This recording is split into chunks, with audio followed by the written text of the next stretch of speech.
You are now entering Maximum Driftcast, the only drifting podcast hosted by a Spanish soccer mom, a 30-year-old silver-haired fox going on 60, and finally, a 200-pound bowl of spaghetti with chimichanga arms.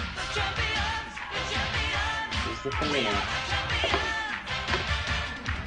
And we're back in Maximum Quarantine Driftcast. And we are here from the control room. That name doesn't flow very well. Because, Can we start over? You want to start over? Let's back to you, Sam. Plus, hold on, time out. Ryan Tuerck also That's talked during the intro, so it wasn't as impactful. Yeah. In other words, Typical. I'm going to tell Jared right now, and he's going to have so many rude words. Rude words. I love rude words. Tuerck, what are we calling this thing, man? We're the live stream talking with Tuerck at Nitto's home. Nope. We did that earlier. You can't call it that. Oh shit, that's the wrong. I mean that's the wrong one. No, you can say shit and fuck you. That's the cool part. This is a cool one. I did just tell the story earlier, but we're when we're gonna talk about this. We're gonna talk about all the things on this show because we have not been around. Constantine, which is on cable. I love that movie. You can watch Constantine while you do this. That's fine. It's a good movie. Anyway, so we're going to talk about all the things going on and all the quarantine things that people are doing to try to stay on the level. And Tuerck and I have been doing this thing out of our rest called Talkin' Tuerck every Thursday at 2 p.m. And Tuerck, being the New Hampshire hillbilly that he is, decided to drop a fuck bomb. And then right after he said it, I was like, "Oh, don't worry, I'm gonna bleep that out. It's bleeped. Don't worry about it." And then I say frick, but I said fuck on accident. And then right after the show, the client was just like, "Hey, just so you know, the bleep didn't work." And I was like, "Oh, that was a joke. I don't have that ability. I can't do that. That's a lot of work. I'm already very overextended behind that controllium there, but we figured it out. We did it. Well, there's a booger in my nose. Who said I have a booger in my nose? Fuck you, Peter Millard. Dude. Ryan, how wasted were you for the live stream today? It was at like noon, so I wasn't wasted at all. It was 2. Yeah. It was 2. You keep on thinking it's noon. I work with a bunch of amateurs. Talking about drank way too much today. It's talking about wasted energy. I definitely got messed up on like at least 1.5 gallons of water by noon. So that's terrible. He's hitting those proteins. He was doing the loud protein farts. They just they shake the building. Yeah, you can ask Shannon about the old protein farts. Yeah, that we could. Well, hopefully you recover from them, Ryan. We want you to be well for Formula Drift 2020 if we can make it happen. Corey's actually been really sick. His thyroid burst out of his neck during the the unofficial Long Beach stream. His thyroid straight up burst. It popped right out of my neck. Dude, what would you do to cure it? No, I was kind of hoping you were going to guide me through the recovery process, dude. Like, what should I do? I think you need to stretch. I'll stretch my thyroid? Just pull on it before I go to bed every night? Come on, dude. This is a PG-13 stream. I think you need to hit it with one of these. Oh, that's it. Oh, don't show that. Don't you get that off of like Pornhub or something? He does some shit with that. Christ. What do you call those? A Symbian? Got 2 speeds on it, boys. We got 2 speeds on here. Oh my god. Yeah. Wow. That's rough. That's a new low for the show, man. I gotta hit the lower back later because I'm on a box with no lumbar support. Yeah, but you gotta activate your core, or are you too weak? Ooh. The core's beat up after this week. It's pretty beat. I was just commenting how Tuerck's been working out like daily and dropping weights everywhere, making loud grunts, but his arms are still just little spaghetti. And then Tuerck did say the arms of a second grader. Can we see those meat pipes? Show us a little meat pipe. Maybe we have a meat pipe off right now. Sam, do you want to show us yours? I'll show a meat pipe. Whoa! I got no definition up here. Let me see. Pull that shirt back. Pull that sleeve it's up. Hard as a rock. It's hard as a rock, but there's not really much going on. Yeah. Sam, let's see your cupcake. Damn, Sam has a little worked out. That's not true. I've been doing dance aerobics in the morning. Damn. Nice. Sam doesn't even done anything in like 3 years, and he's got a bigger bicep. I've got a strong jerk-off game. What I have to do is I usually when I flex, I go outside so I can push up on the inside. You know That's a good move. It's a quarantine. All it takes for people to start like really taking care of themselves, right? No, I've been really letting it go lately. So you Shows that gut, So- Sam. What? Shows that gut. The gut. The gut. It's too hairy. I can't. Oh. So hey Oh. Tuerck, I know you do tries, buys, but when do you leak in the Kegels? Shit, the Kegels, dude. I can't even get my brain to like activate the Kegels, dude. Yeah. You know? They're- You just start clenching your butt cheeks. That's it. Yeah. So some weird stuff starts going down. In terms of and to tie it back into something vaguely relevant to where we're here and what we're doing, but like, yeah, we haven't done a show in a few weeks, and Tuerck said it best when I saw him like 2 weeks ago or something.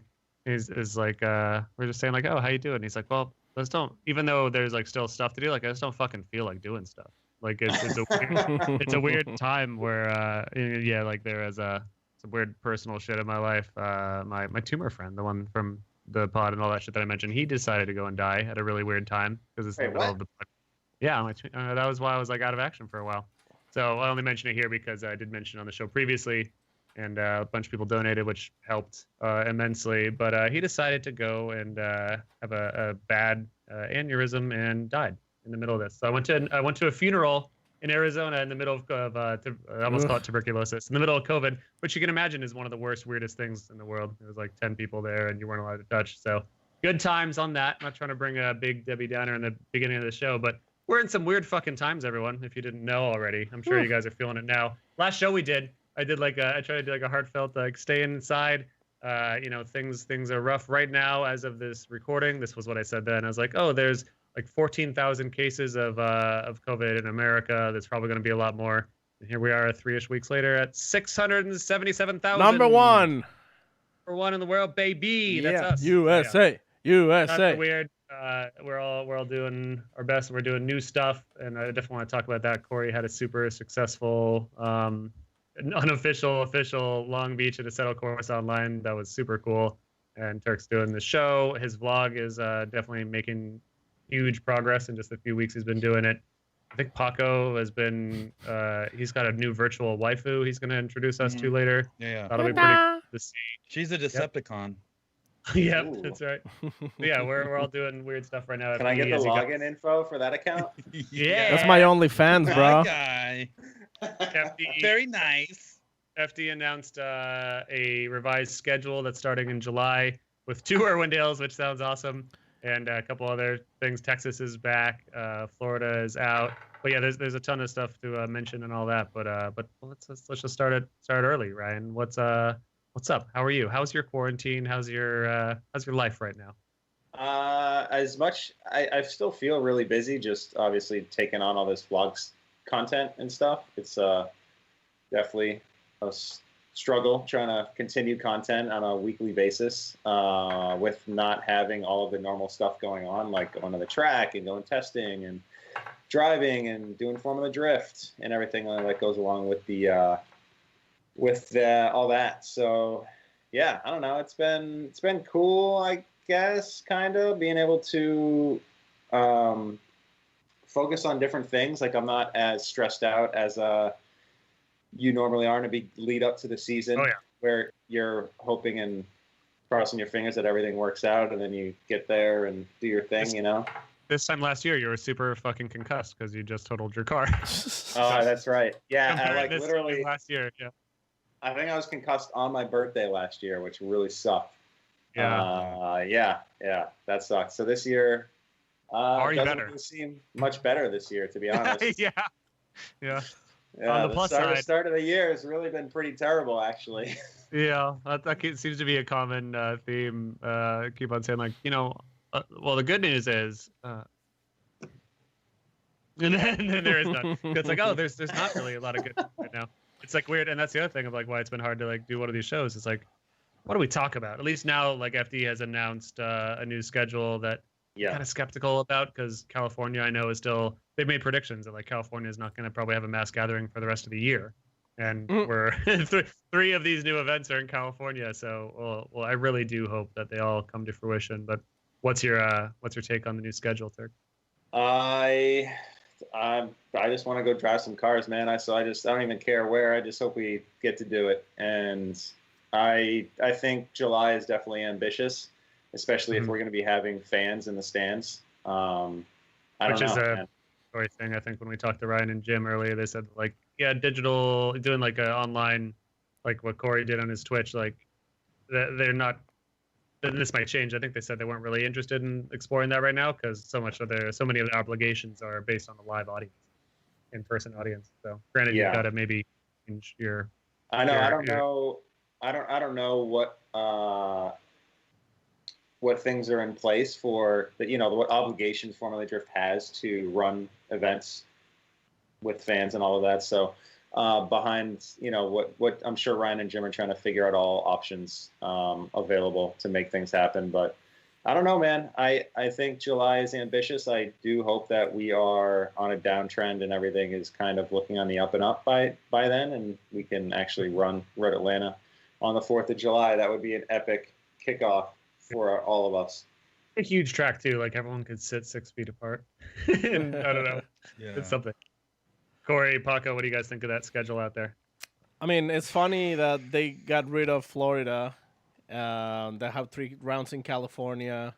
But what's more interesting, in my opinion, is that it's like an entire year consolidated in very few months. So, crazy. Like drivers are going to have to move quick between round and round. And actually, I wanted to ask Tuerck like what kind of plans he has to make it to every single round in such a little amount of time. But before that, there's a super chat from Ben Tranter already. Thank you so much for super chat. He's saying, you can super chat anytime you want. We'll make sure to address it at some point in the show. And we appreciate it. Yeah, it says, miss you guys. And congrats on the deal, Ryan. I've been pounding Rockstar since the second. I like the sound of that, baby. Yeah, we're definitely going to go into that whole deal in a little bit. What were you? You're on a train of thought before we hit the super chat. What was that? Sorry. Yeah, no, just what's Ryan's, what are his thoughts on the very tight schedule for the... I think it's going to be cool.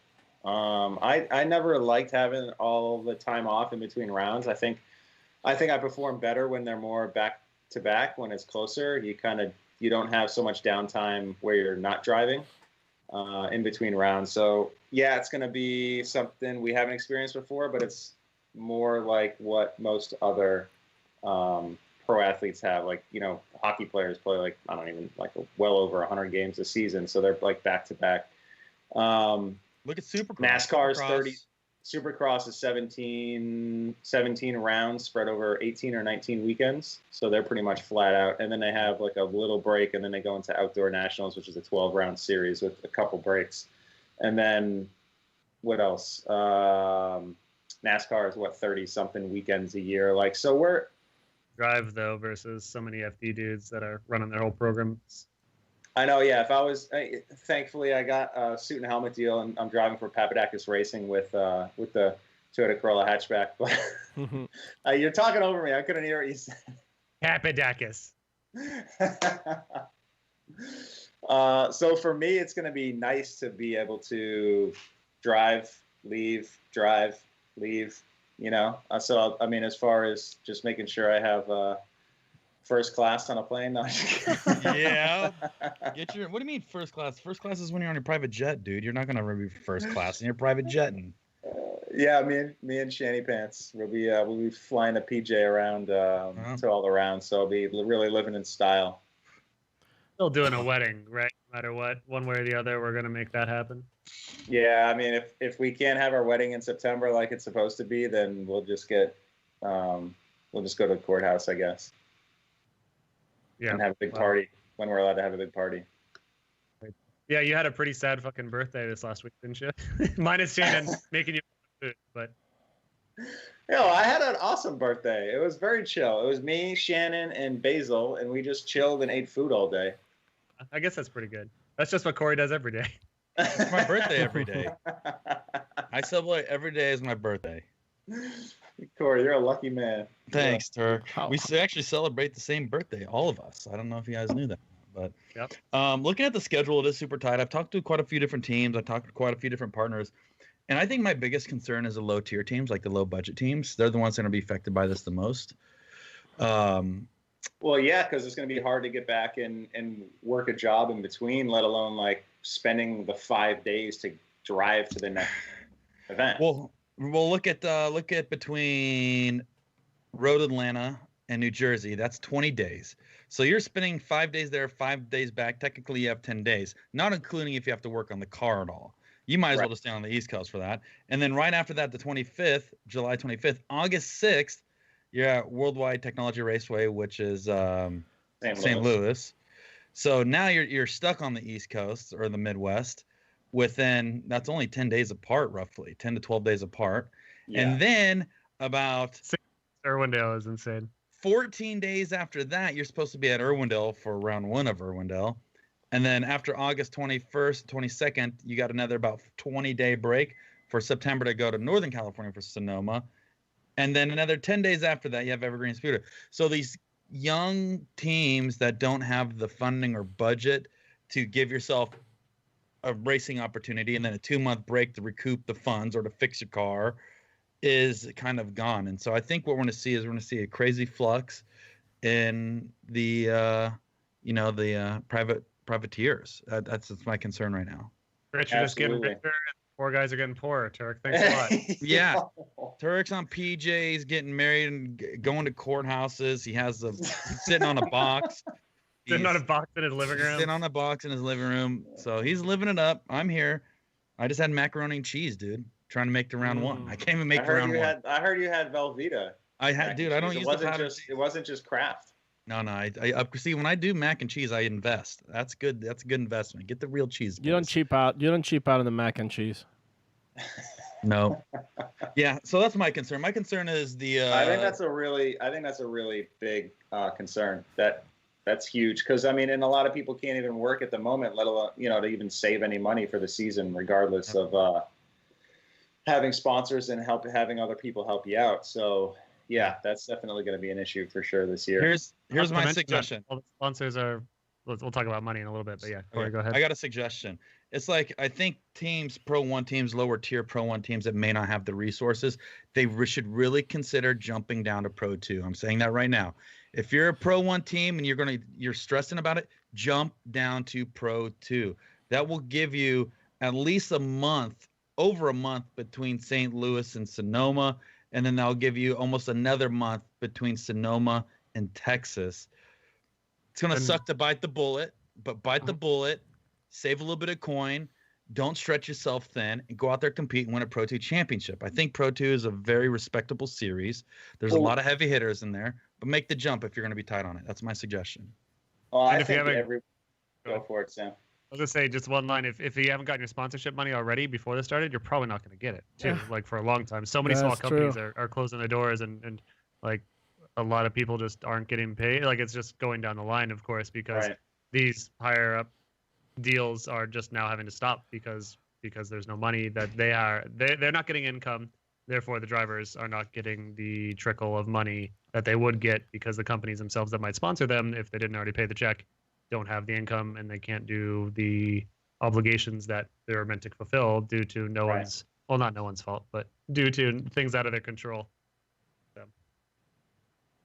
I think a lot of the drivers should get a buffer this year where they can petition for their license next year and just be able to compete in whatever rounds they can afford to do and still retain any classification Pro 2, Pro 1 license that they already have, because this season is definitely one of it's just we're all dealing with it. So it's just going to be one of those weird ones where I think everything should just get pushed another year. Like you see in Formula 1, they're pushing off the new cars until 2021, 2022, I think, right? Is that what they said?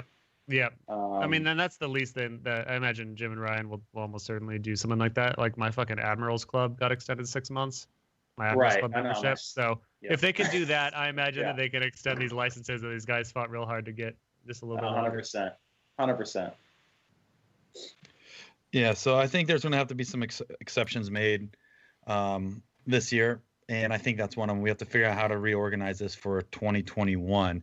As I'm hoping by then things would be a lot more mellowed out, obviously with the discussion of things kind of being up and down. Also, too, guys, you got to think about like not just Formula Drift. Think about the grassroots Pro-Am series, dudes that are still trying to develop a program to go into Pro 2. A lot of those series are not going to be floating around much longer. So I think it's the whole sport of drifting is kind of being hurt by this, obviously, as a lot of other forms of motorsports are. But hopefully things can get moving, and we just got to make do. It's the thing that I have a question, a thought about. I want to ask Tuerck this, like partner obligations. Obviously, it seems like a lot of dudes are pulling their hair out because there's a partner obligation. When you sign a contract, you're doing 8 rounds, 8 events. This is where we're at. This is where we're going. How has that been to deal with?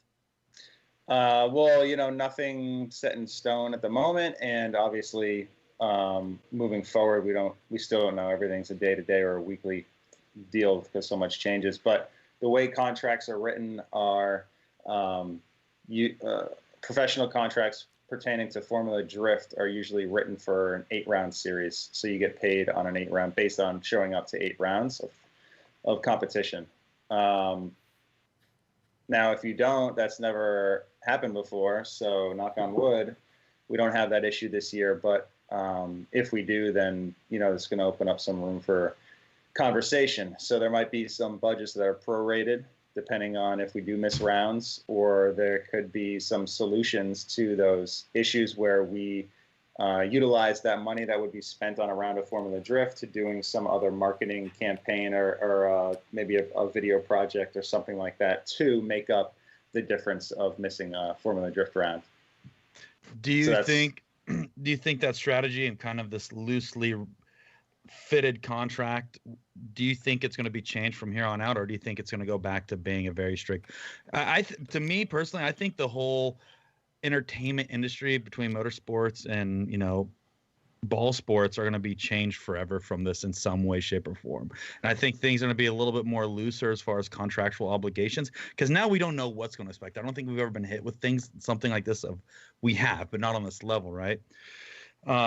I don't know. I think a lot of things are going to be changing for the future, and I think the way contracts are written and escape clauses and things like that are obviously probably going to be put in. But seeing like obviously you working probably the biggest deal you've ever had in your drifting career this year between Papadakis, Rockstar, Toyota, pretty unique way to jump on some new partners.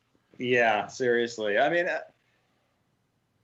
thankfully I'm sorry, not thankfully, that's the wrong way to say that, but we're all in the same boat, so everybody's experiencing everything all at the same time. So it's just it's like a no bullshit open conversation with most of your sponsors, like this is what is happening on our side, this is what we're thinking, what do you think? And it's just like I've had really great conversations with my partners actually about a lot of the things that we're thinking of doing, and it's just we're just kind of waiting for the button to push, for us, everybody to push the play button so we can go out and just try to accomplish some things and obligations for our partners. And in the meantime, I think everybody, like we're doing now, is just trying to do as much live stuff and internet-based stuff and iRacing stuff and content that we can safely, 6 feet apart. TV commercials too. I saw you driving a Corolla just recently. I saw you post that the other day, and I was looking for that video for a while because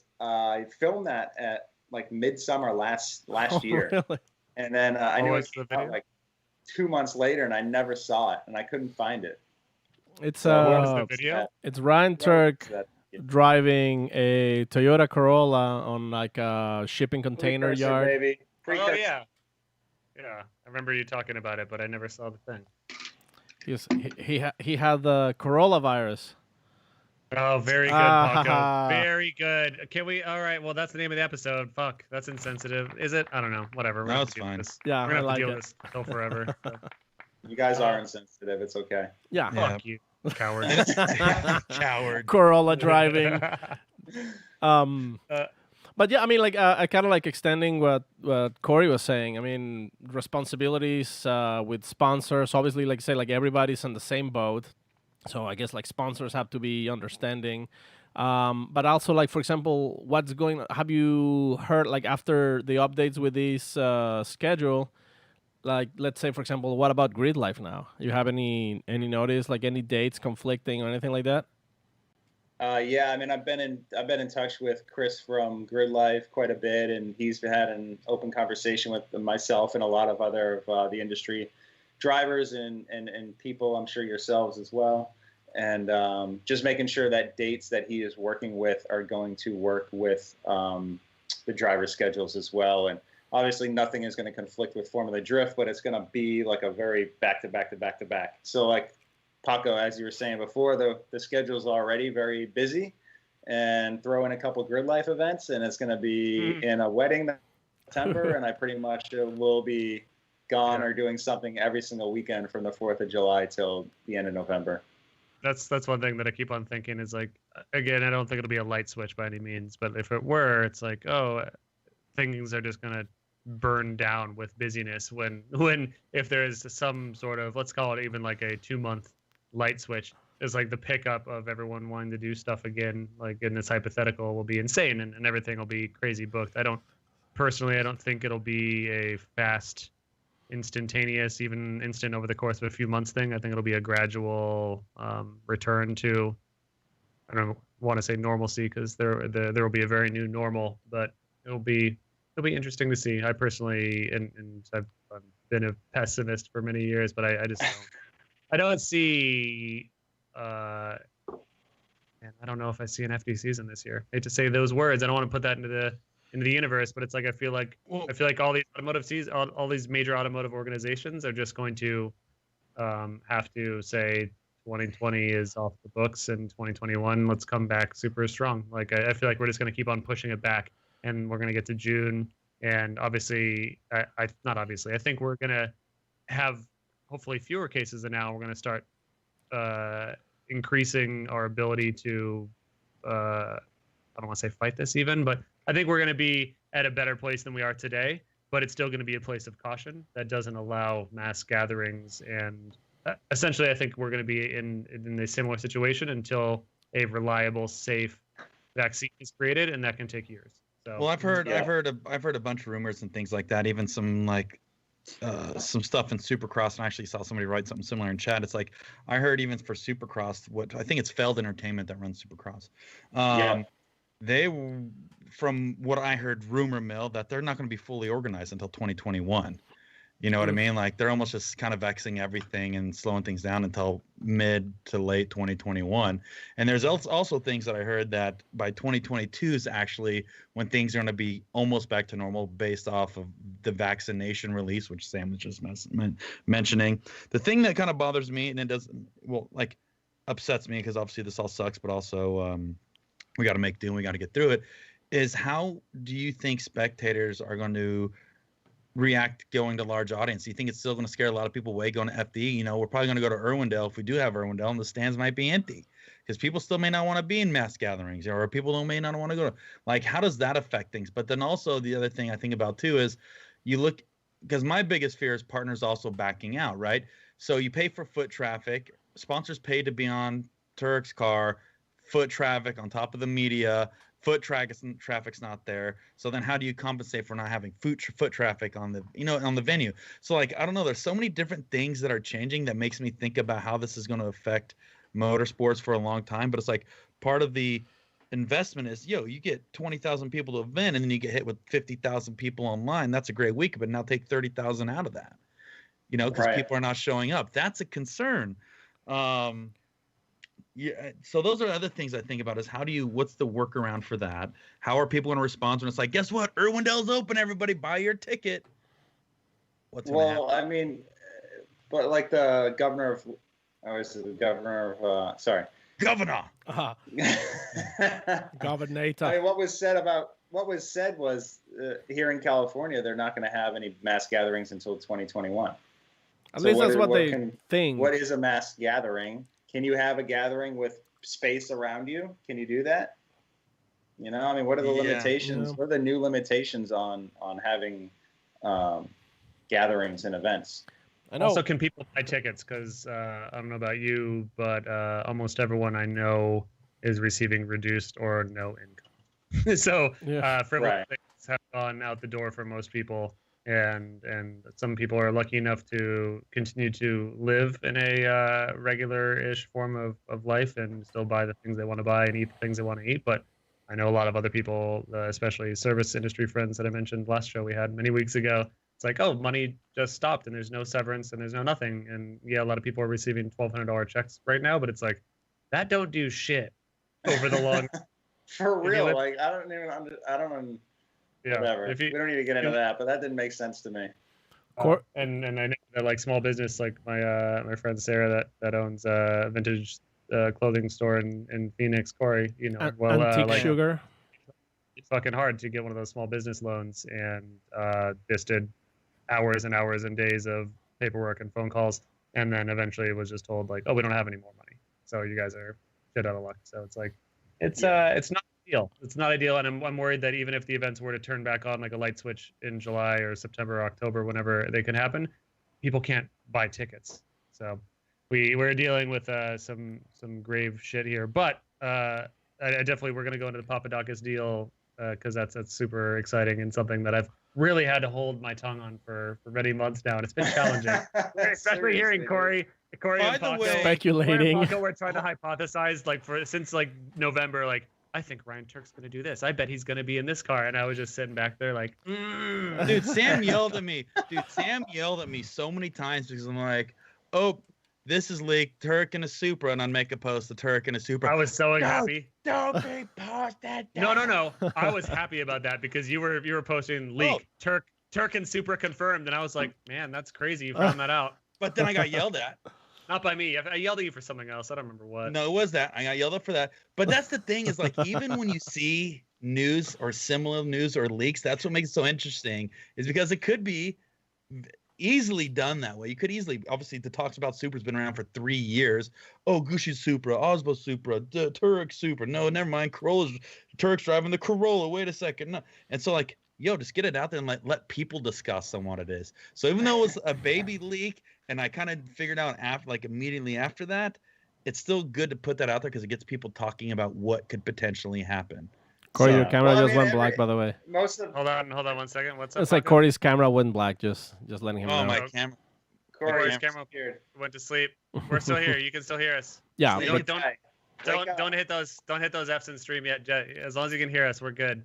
Paco's the hamsters in the wheel running Corey or Paco's internet. No. This is Corey's internet, 100%. I know. Corey internet. What it is? I'm using a Sony A5100, which loves to overheat in this. I'm actually sitting in a sauna to lose weight, like Tuerck. So my after eating some gourmet mac and cheese. Dude, mac and cheese clears your pores, dude. Come on. It's vegan mac and cheese, don't you know? Here we go. Watch this here, you guys. I'll turn it back on. And boop. That pro camera. Before we talk about those eggs. Before we talk about the Papa, I want to talk about like the cool things that are happening right now, and I think one of which was really special. The thing that Corey did on his Twitch, which has really blown up for you, I think, which is really cool that you were focusing on that a little bit for the past few months, but focusing much more heavily now, and you decided to hold the unofficial official Long Beach, and that was fucking cool, man. Like I jumped in for a few hours and helped commentate as much as one can. But there was at times 300 to 500 people, and 300 consistently, 500, right? Yeah. And it was special because so many people in this game have taken the time to model really cool looking drift cars. They've made the closest example of Long Beach in FD spec I've seen. I know Forza has that area too, and I know Forza is awesome. By no means downplaying them, but the community in Assetto Corsa is really cool. And everyone was really organized. Everyone was respectful. And seeing people line up on whatever street that is in Long Beach. Yeah, but seeing people line up in the hot pits and be respectful and wait their turn to go and the camera angles, like it all felt as good as one could make something without actually being there. And then you have the added bonus of when one driver Sorensen had to bow out because of his internet connection. Yeah. We were just like, oh well, since this is a buy run, let's just do every car. And because like at FD, I've always wanted to see 20 car tandem train down Long Beach, and it was just total insanity and fun to see like this realistic representation of a bunch of pretty skilled Assetto drivers like doing like a 30 car tandem. down the Long Beach track with not too much door banging. Like it was such a cool experience, and I think that's something that is special. And I know that a lot of people are talking about sim racing and that sort of thing here in this time. But I feel like, I don't know. You know more about it, Corey. Tell us about how that all went down and what it meant to you. So for me, I've been in Twitch for about 6 months now. I've been heavily involved with Twitch, and I'm such a fan of live performances. I'm such a fan of live streaming. Because the thing for me is you get the most raw, purest form of that person, right? There's no pre or post. There's no discussion on how it goes down. It is literally the most raw form you can get from somebody. And I love that about the live streaming. There's no fakeness. You have to be real, or if you don't really, you're not make it. And so for me, obviously, like, I started playing a set of course. And by the way, I have a bunch of Twitch people in chat right now. So shout out to all the Twitch What's up, people. boys? I see Mod Mitch in there. So for me, it's like this, dude. I love drifting so much. Am I the best at it? Probably not. I'm not even that good in a set of courses, but I have fun doing it. But the thing for me is creating an atmosphere where people can come and have fun and just drive, right? So I created my own point system, actually. And so the thing is, I like innovative and changing things. So listen to this, Tuerck. Since Tuerck doesn't know, let me tell you this point system that I came up with. All right. Let's hear it. It may sound complicated, but it's actually really not. It's just basic math. All right. So basically you get 32 drivers and you give them 15 points each. Okay. So you start off with right off the bat, 15 points, right? But the points are gambling points. So let's say Sam has 15 points. So you and Sam go head to head in the first round. Well, guess what? To enter that battle costs 5 points. So if Sam wins, he takes 5 of your points. Which I will. Which you will. But the next battle is now worth 10 points. Right? So if you guys meet again in the second round, it's worth 10 points. So Sam has the ability to completely take you out of competition, or you can take your 10 points back from Sam and advance onto the next round. And when you're out of points, you're out, right? Once you're out of points, you're out. So it's a point-based system. Fucking losers was where you put the people. Fucking loser bracket when you have 0 points. It's called the loser bracket. Which is one of my favorite parts because it was like very official and very much like as well regulated and properly run as an FD round could be. But then you have the fucking loser bracket. Yeah. So it's a point-based system, and as you advance on, so when you get to the top 4, now it's a 25-point buy-in to get into the top 4. So now you start getting eliminated because you're sacrificing all your points to go to the next battle. Right. And so the other thing we're doing now on my Twitch, it's called Drift Poker, where basically you start with 15 points, Sam starts with 15 points, Sam goes, I'm going against Tuerck, I want to bet 14 points. And then you're going like, do you know what? Or Sam's gonna be like, I want to bet 7 points. You can either match Sam 7 points, or you can raise him to 10. If you think you're going to beat Sam, then raise more points. So it's poker buying, and once you run out of points, you're out. That's cool. I like this. So that sounds really dope, dude. Yeah, so I have a couple different things that I've been doing on there, but it's like, once again, everything that I'm doing on the live stream is something that can be replicated at a real life drift event. And the other thing that that I'm trying to incorporate that can be replicated in real life is you're not out your first battle. And I think that's the other thing, is trying to keep drivers on track and driving. So that first battle that you win or lose, at least you have a second opportunity to rebuy back in. Right. Yeah. You have a second opportunity to continue on.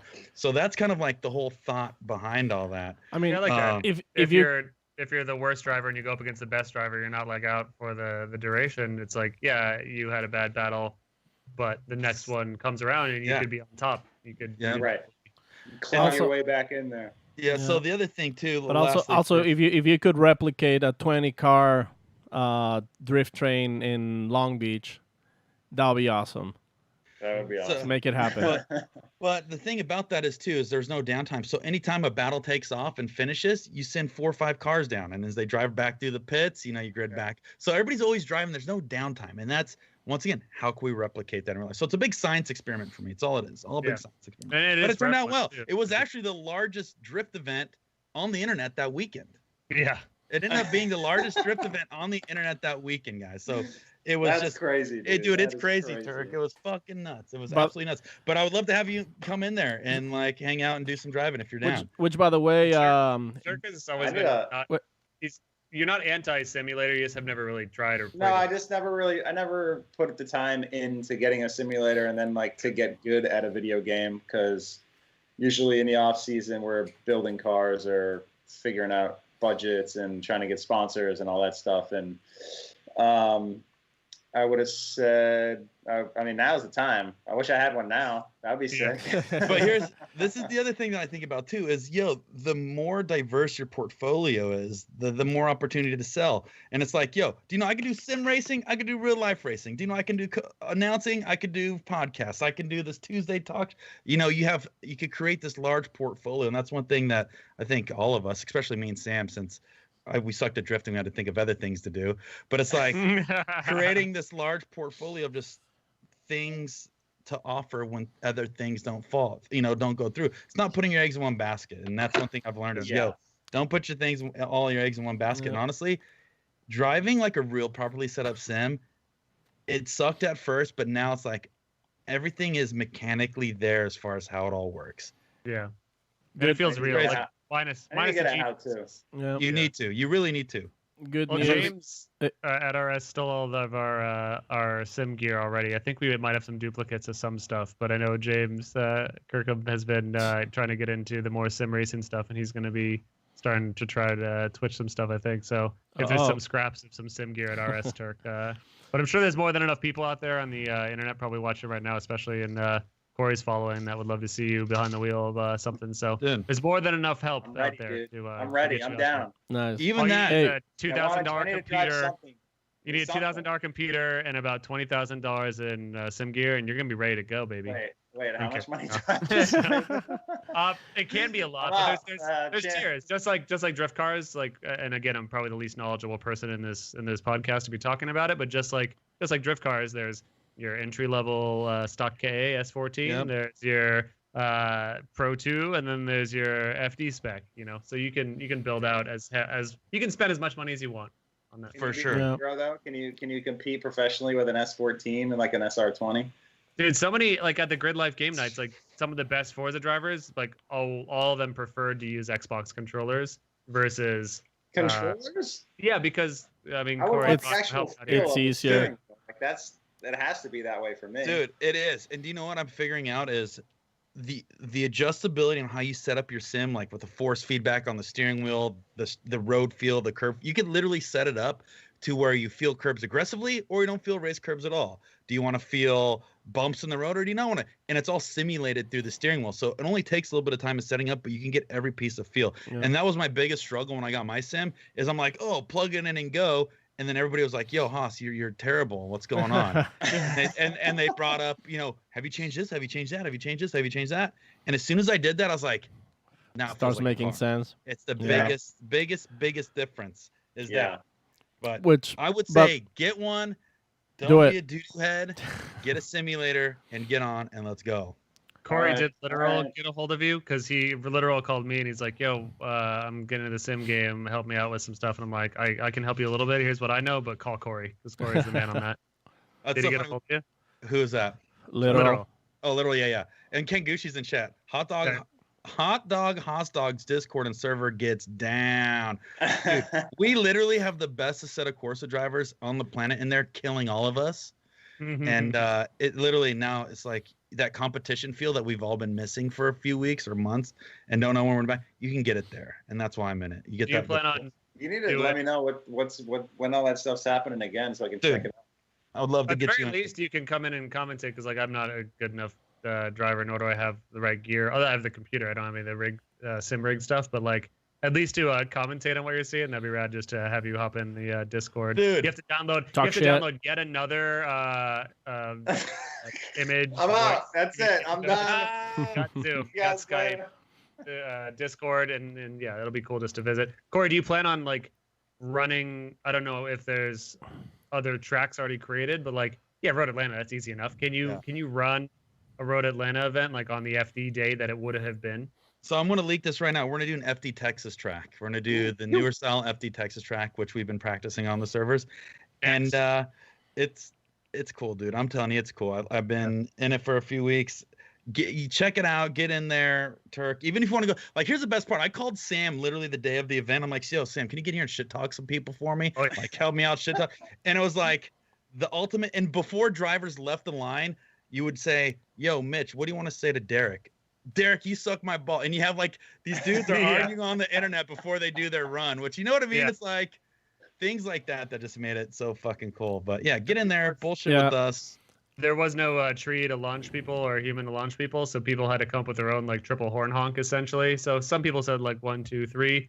Noriaro insisted on playing some spicy jams. Other people, what did one guy do? He had like air horn. He sang the national anthem, like Yeah, everyone had their own thing to launch the race, which is so cool. So the follow driver would make the noises for whatever he wanted to start the race. I think Hurt got into the territory of starting to, not intentionally, but like open up the box in my head. It's like, oh, you can start to juke people out a little bit with how using your launch moves were. But anyways, Yeah. that's AC talk. That was my sales pitch to Tuerck to finally get on video games. It gives me instead of some lifting weights. It gives me some hope in this dark timeline of cool stuff that can still happen. Obviously, we'd all rather be at Long Beach and doing the real deal, but it was a cool get together of a lot of people in the community. That one, I mean, this one was largely gamers, which is awesome that all these people got there. But I think it was entertaining enough for me as a non-race driving gamer, at least, that like regular spectators would enjoy something like this because the graphics are real enough. All the people are there having a good time. Like if you're not into racing games, it was still a cool way to spend a few hours just hanging out and seeing this ridiculousness go down. Well, that's the thing is you have Alexi Noriaro from Japan in there. You have Hurt in there. You have some of the best. Didn't you have T-Pain at some point, Corey? Gucci goes in there. T-Pain comes in there. Couple of real drivers. Yeah, a couple of so it's all of us. And by the way, your boss just entered the chat. Papadakis Racing. That's actually just in time because that was the next topic I was going to move to. Oh my god! But before we go on that, like real quick, Grid Life on the chat. By the way, he said sold Drift Poker at the next Grid Life event. So Corey, you have a job. And we have a super chat from Hanging Chat saying, thank you, by the way, Hanging Chat. Corey, your harmonies make me wet. I need some harmonies to get me through this lockdown, kissy face. Talking about your attitude. Yep. What you got? You got a response for that, Corey? Dude, I'll save it for the end, dude. I don't want you to get a moist panties, dude. So you got your boss in here. I'll save you. I'll save the Theragun for you, bro. The Theragun's here, boys. Yeah, so Tuerck, let's finally talk about the thing that we've been wanting to talk about forever. Gonna die real quick. Hold on a second. Hold on. Papadakis just said Ryan is his own boss. We support him with the vehicle. Papadakis, I hope you put Ryan on a short leash. I hope you keep him tight, keep him right. He needs the Papadakis thoroughbred, pure trained ambassador. We need another Osbo. We need another Tanner Faust. What can you do with this maniac Ryan Tuerck? Papadakis? It's on Papadakis. You got a lot of pressure on your shoulders, pal. This is like Beauty and the Beast right here. Yeah. So tell us from the beginning. Day one, you met a man named Papa. Go. So Steph and I, we chatted a long time ago, just wondering if there was anything there to be able to partner on. Took a couple years and Toyota coming on board the program a little bit more to make the connection between Steph and I, and then being able to be brought underneath the Papadakis umbrella to drive the Corolla hatchback was kind of how it was done. And it took a long time, obviously. It's just one of those things where it's a big move. There's a lot of moving parts and there's a lot of things to sort out. And just even the inner workings of the team and kind of the direction that Toyota wanted to go in and everything. So it was a lot of conversation and just pumped that it went down, dude. I'm like beyond stoked to drive that Corolla hatchback in pro trim, pro spec. And it's pretty simple. Obviously, it was over the course of a long period of time, but the conversation's very simple. It's just what I wanted for a long time. Was the Grid Life? Was driving the Corolla Grid Life like the tryout kind of like thing, or did it just happen organically because of that, or? No, so obviously when I crashed last year in Long Beach, I used the demo car, the street car, to turn into the pro car. So I was down a vehicle to be able to use for Grid Life and other demos and whatnot, because we also sent the GT 4586 to Goodwood Festival of Speed. And so I asked Toyota if I could use the demo car for some of these events, and they said yes. So it's just kind of, it was a nice precursor, unknowing that what was going to happen towards the end of the year was, meaning I was stepping into the Corolla hatchback full time for Formula Drift. So it was just nice to be able to get that time in the car and learn the basics and the characteristics of the car. Not in full competition spec, or, driving in grid life. We set the cars up pretty loose and more for the show and entertainment than we do for full grip and beating the living heck out of the cars where they need a bunch of maintenance. So we keep them pretty loose and just put on a great show. And even then, you were still 1,000 miles an hour faster than me, by the way, in a loose setup car. That thing low key is a rocket ship on loose spec. That's that Papa power, baby. Dude. That's that Papa power. We're even running the Nitto and the NT 555 G2s, the 275s that have a 300 tread wear rating, which last forever. Those tires are crazy they are the good. Best weekend drift tire on the planet. You barely even have to change tires. They're so good. Yeah, it's easy for. I'm really happy that RS gets to do work with them, but it's also really easy to in our little show earlier and all that stuff. It's easy to talk good about them because all you do is talk about how good these tires are and how cool. Yeah. The pro tire, the tire that we use in Formula Drift is unbelievable, and then the demo tire that we use for grid life events and grassroots driving also just lasts so long. So it's just it's the best of both worlds, I should say. So this car was Osbo's car last year?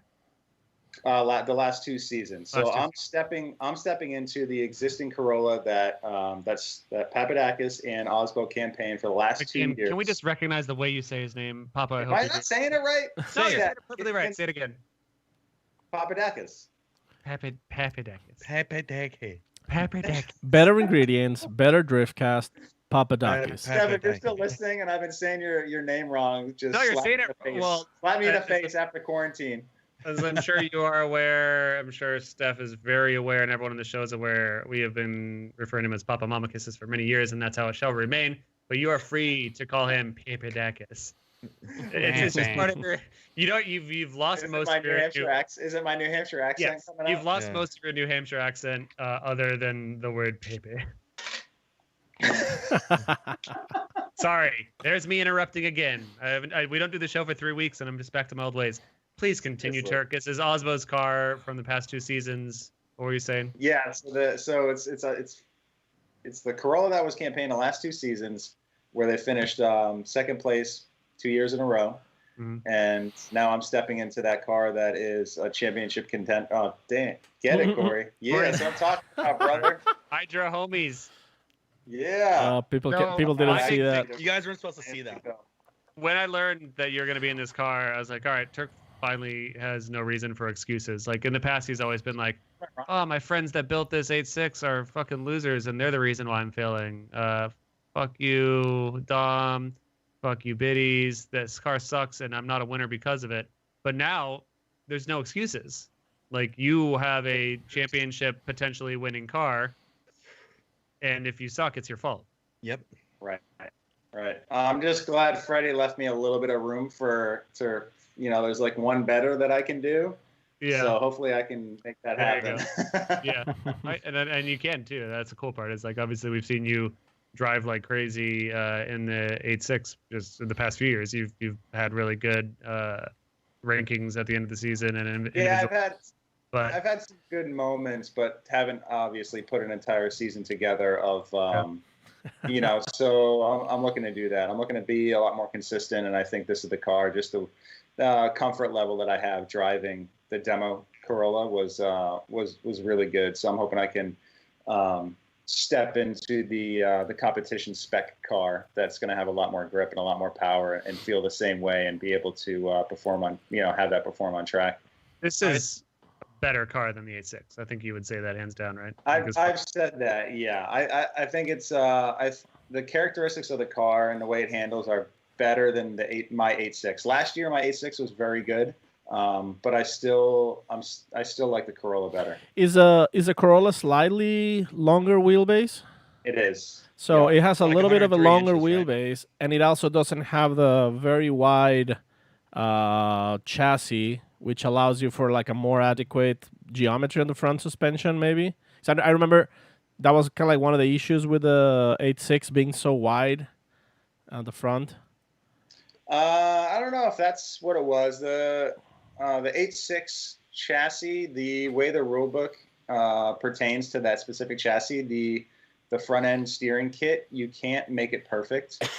Well, I mean, it wasn't made perfect because of that reason, is what I was told. So, you're always limited to how much angle you could use in the car. I mean, you could still go further because it has more angle. It just wasn't a usable amount of angle.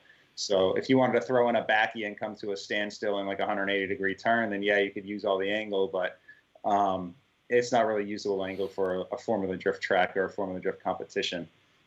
And then also, I think rear suspension travel, 8.6s have very short travel, very short coilovers. Like I remember Field was talking about in China, when there's no limitations, they actually cut a hole in the floor to put even longer coilovers.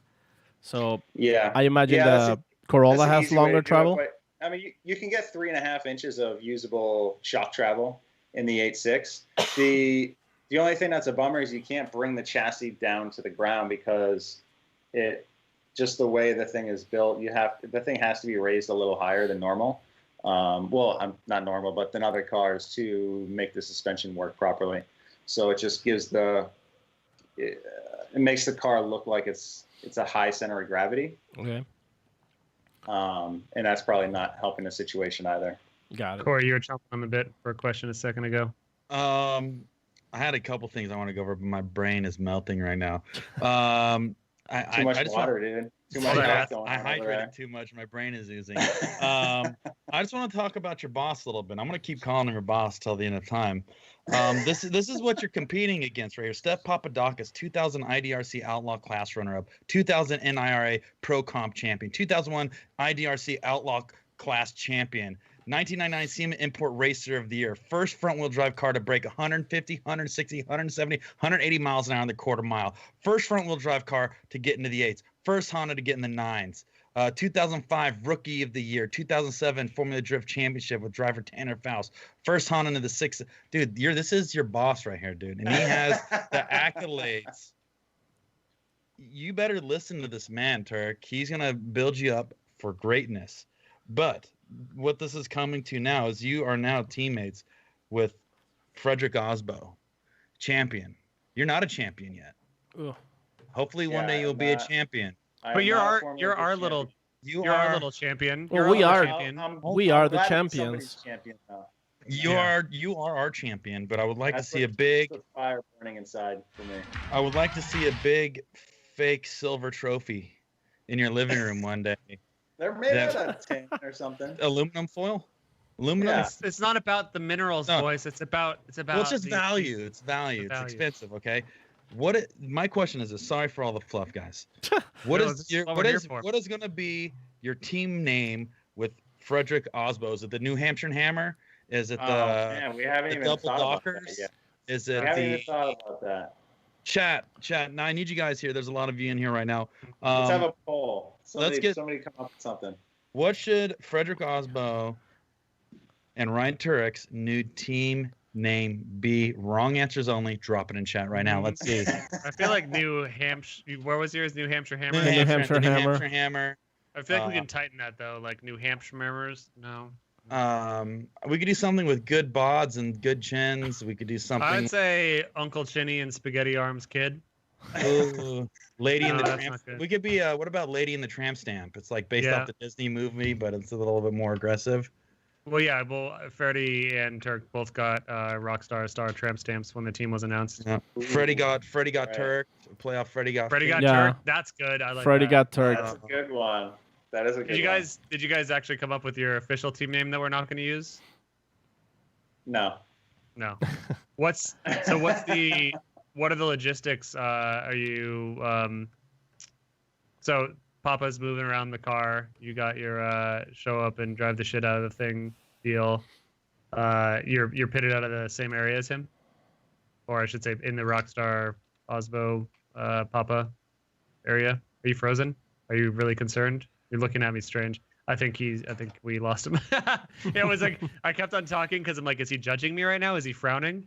No, I think his computer finally. No, he just punted us. He couldn't handle froze. the power of the pressure. The pressure of the turkey force. Did you see? You saw Kenny. There he went. Well, there you go. He's back. I missed. Oh God. Oh. I can't. Tell Shannon to get off the AOL chat rooms. For real, dude. Okay. Hold on, I think you're better. good. Don't worry, Better. you didn't miss much. Sam was just doing meat spin, so I was doing meat spins. No, I was rambling on Steph's about. back, guys. Keep the chatter down. Steph's back in chat. Keep it cool. All right. No, I was gonna ask your pit situation. You're gonna be in the Rockstar Papa pit. Yes, I should hope so. Yeah, I would hope so, right? What I didn't know if you had any answer. Everyone's curious. This is like the biggest thing that everyone's been talking about lately in the FD realm because we need something to keep us going, and this is all very exciting news. It's literally the most exciting thing I think in the FD announcement realm in a long time. So everyone's been wanting to know all the juiciest of the details. And Ask so what has been changed from Osbo's setup to your setup to make the car yours? I know you really haven't had a chance for testing because quarantine hit right when you were about to, but what have you changed preliminarily? So obviously seating positions. Freddie is a little bit taller than me, so we scooted the seat forward a little bit more. I added some Recaros and some Takata seat belts, and then we are changing the suspension over to BC Racing, the ER suspension, and we're adding a 6-speed sequential transmission. Because Osbo has always preferred the H patterns, but you're. I don't know what Freddie has preferred. That's just what Steph and the program have used. Because it's a phenomenal box and it works great. But since I've been using the sequential 6-speed transmission for the last 4 or 5 seasons, we decided that it'd be best to try out the 6-speed and make sure that that works for me and keeps me more comfortable in the car. Hopefully, that's the goal anyway. Do you clutch kick at all with a sequential, or like do you clutch for shifting, or is just like slam it into gear and go? The sequential, so we're using a different sequential box for the Corolla than the one that I used in the 8.6. But they both have flat shift capabilities. So when you launch off the start line, you can keep your foot on the gas, and the ECU interrupts it basically retards the timing. So that makes a little interruption for you to grab the next gear in a sequential. Now, you don't really do, it's really only for the launch off the start line to go into the first turn or the first initiation. After that, you're using the clutch the entire time, or at least I am, because I don't like relying on the mechanics of the transmission to downshift, because we're not using it for how it was built to be used in a racing environment, like a road racing environment or a circuit track environment. So I like to use the clutch as often as you would in an H pattern trans. Got it. So is sorry, Sam, real quick. So with the shifter, like the stick shifting, what do you call it? Sequential. Like, what's the advantage in your case? Like, what do you consider is the advantage over a H pattern? Just like the faster shifting, even though you still clutch kick. Yeah, I think it's faster shifting. You can grab a quick down or an upshift a lot quicker than a longer throw on the H pattern, even though those are fast too. And the H patterns are great because there's less gears, and you can go from like a fourth to a second if you wanted to. Like, you can do a big shift like that, where in the sequential you'd have to double down on a I was gonna ask exactly that. Like, do you ever go to the situation where you have like the real quick downshift twice, upshift, or the other way around?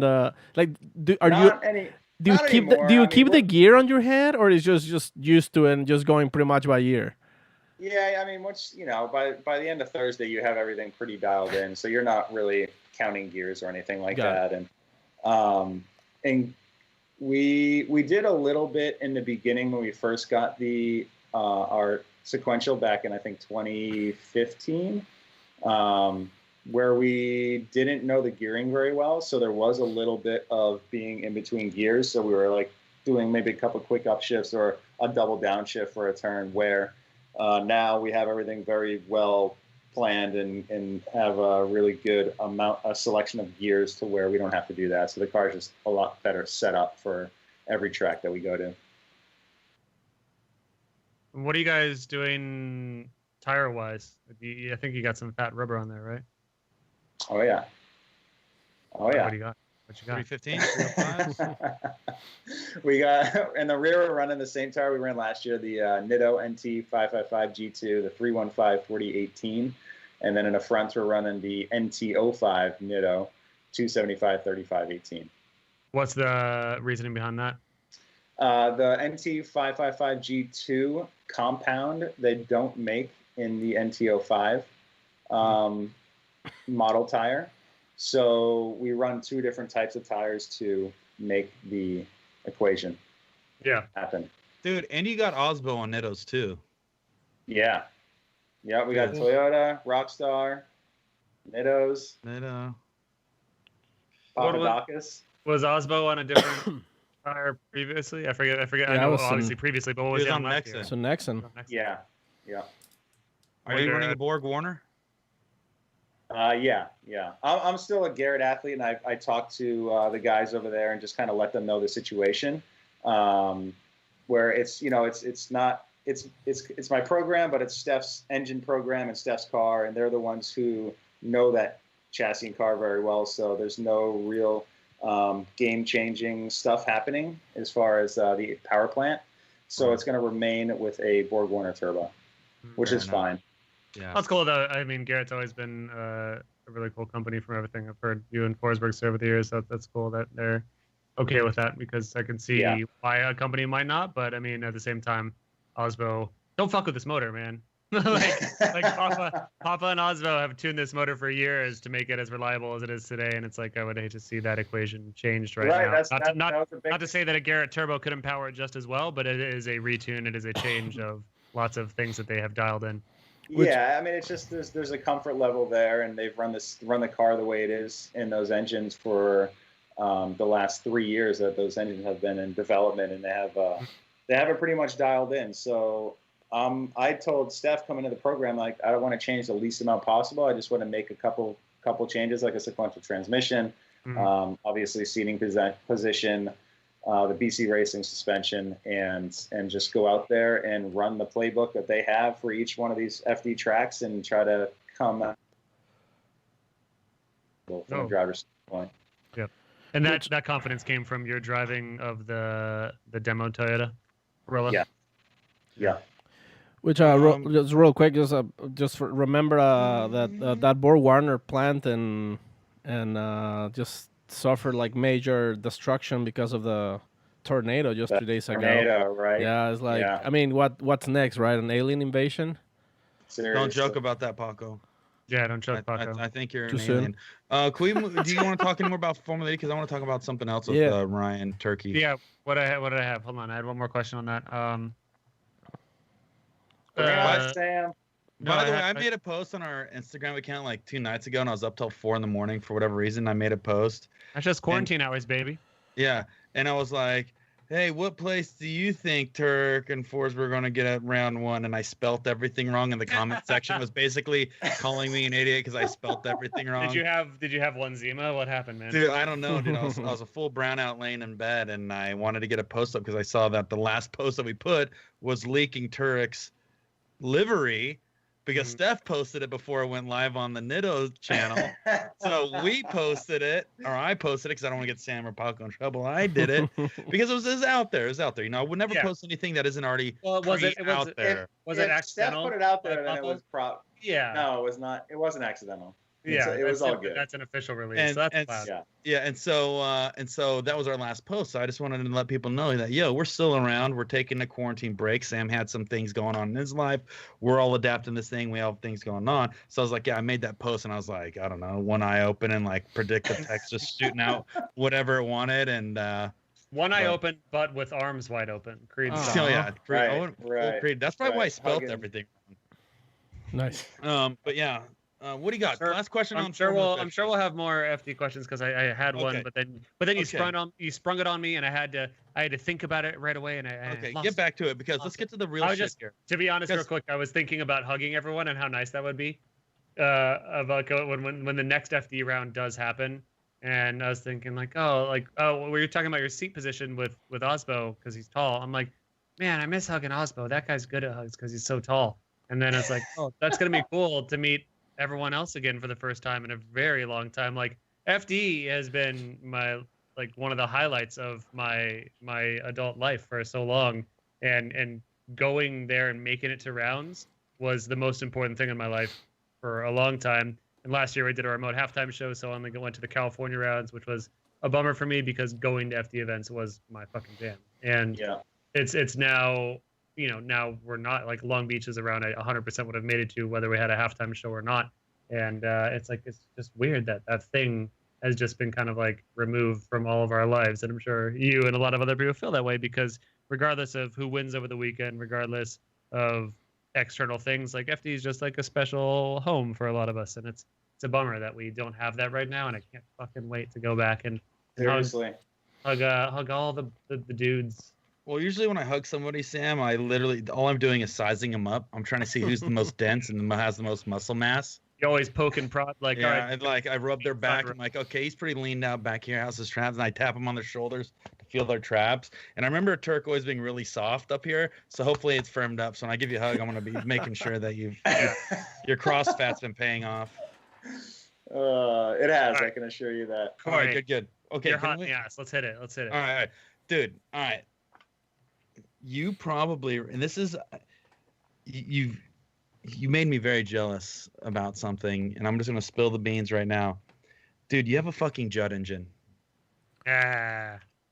Dude, you have a Judd engine.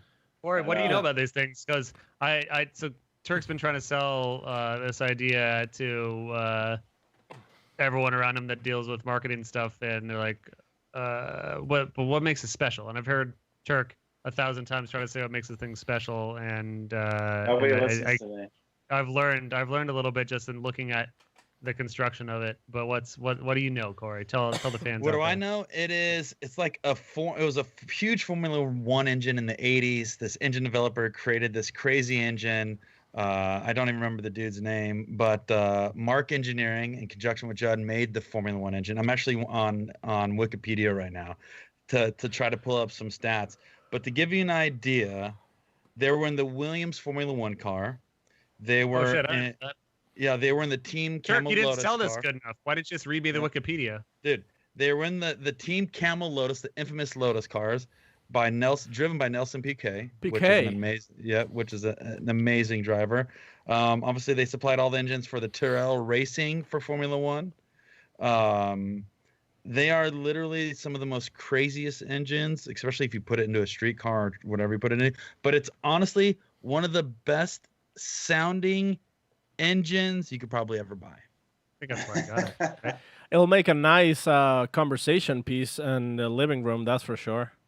Well, it's not a 3-liter V10 that revs to 20 grand, but it is a 4-liter V10 that revs to 11,000 RPM. Dude, and because the motor that I got is a motor that they built for Le Mans racing, so sick. It's an endurance engine. It won the 99 or the 2000 Daytona 24. It won at Road Atlanta, and it won a few other big time races in that series as well with a couple of the teams that they state supplied engines for. So I have the earlier version, which is the 4.0, which it has a 3,000 kilometer rebuild interval. So it's made for endurance racing. So it has a longer interval where all of the Formula One engines, all the older ones, where you could bring as many engines to the race that you wanted to, were all like 300 and 400 mile rebuild engines. And a lot of them didn't even make the finish line, as I'm sure a lot of you who have watched F1 for a long time know. Tuerck was so horny for this engine. He's so horny for them NA 12,000 RPMs. He sold his entire last year car to fund this engine. His last year FD car, the entire car was paid sold. For this engine. Probably not even entirely. maybe. This engine, if I were to guess, is probably around $60,000. That was a little bit more.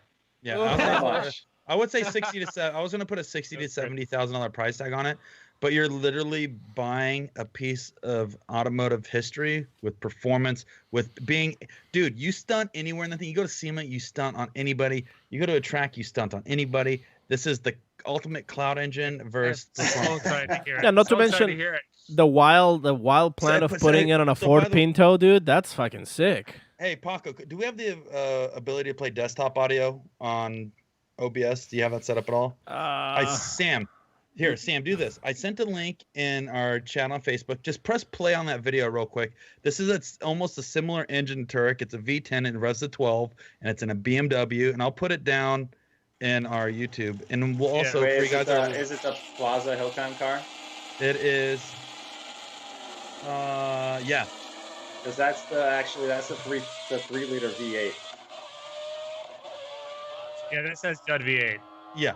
Anyways, Anyways, that's the V8. That thing sounds. Well, it's going to sound something. I'll find the V10 as well. But either way, that's everyone the that's taste of listening Judd. can Google Judd V10 or Judd engines and just get a little taste, and you're going to be no doubt hearing very soon in Ryan's vlogs and my Instagram stories what this thing sounds like. Oh no, not very soon. Soon enough.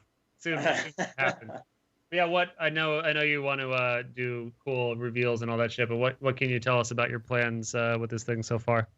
Not very much, other than I have an engine and it's going to go in a chassis before the end of the year, and it's going to be freaking insane. And it's got some weird ass throttles. It's got like the slide throttle, and you can actually see it in the individual throttle bodies. It's so cool. It's got slide throttles. They obviously, most people have updated nowadays to those types of engines with barrel throttles. But yeah, it's got slide throttles. Like a lot of those engines built back then were made with slide throttles, and DTM racing and all that in the mid to late 90s. Which is about sick. Yeah. Oh. That's a lot of noise coming. There's a lot of noise coming from someone. Where? Stop. All right, that's enough. That's too loud. Stop. That was a V10. Yeah, that's good. It's fine.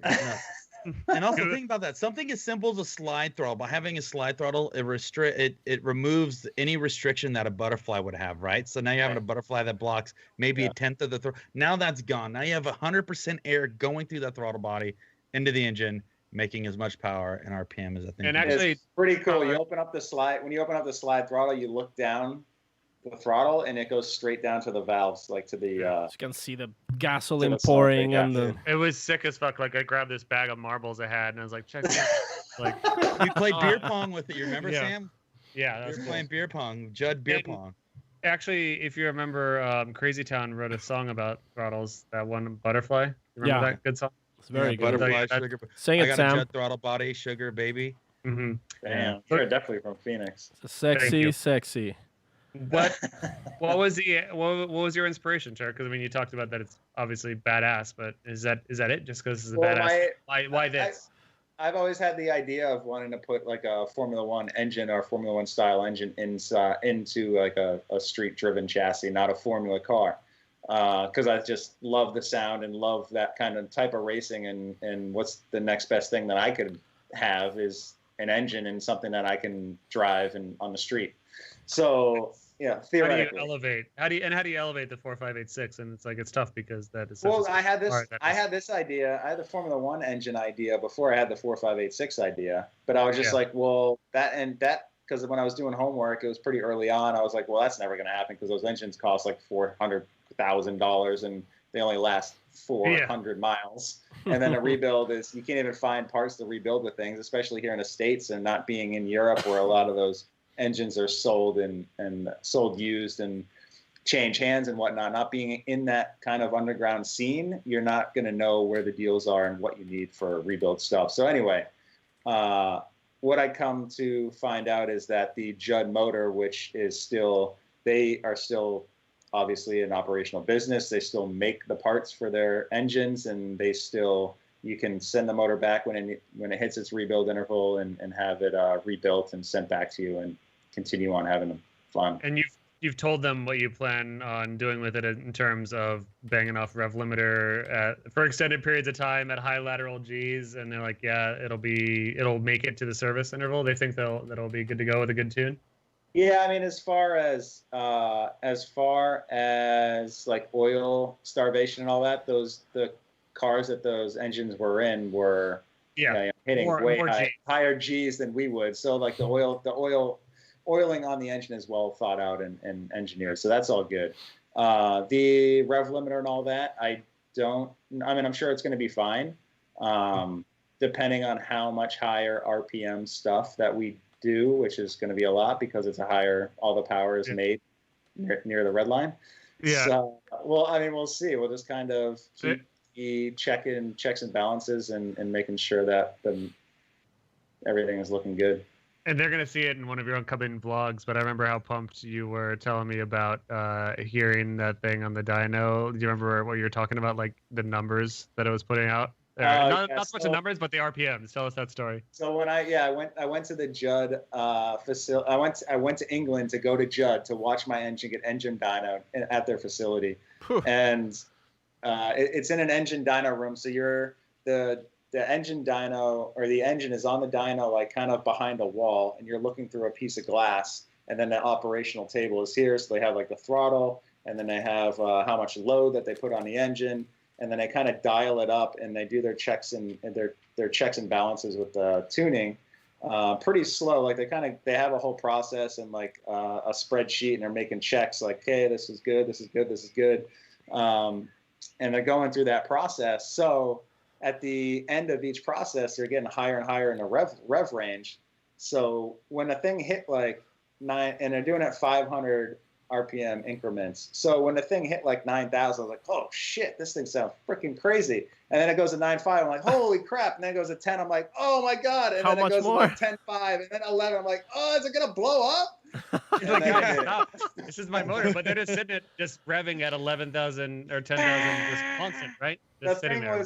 The thing was wound out at 11,000 RPM, and it was just sitting there for like 7 seconds, just like chilling. And I was just like, holy shit. Well, I mean, when you think about it, like you're saying that these are engines made for long races. They're doing that RPM for 24 hours, 12 hours with a car that actually has a weight. So I'm pretty sure you can have it sit by itself at 10,000 RPM. It's like, it's no big deal. It's just define the laws of physics.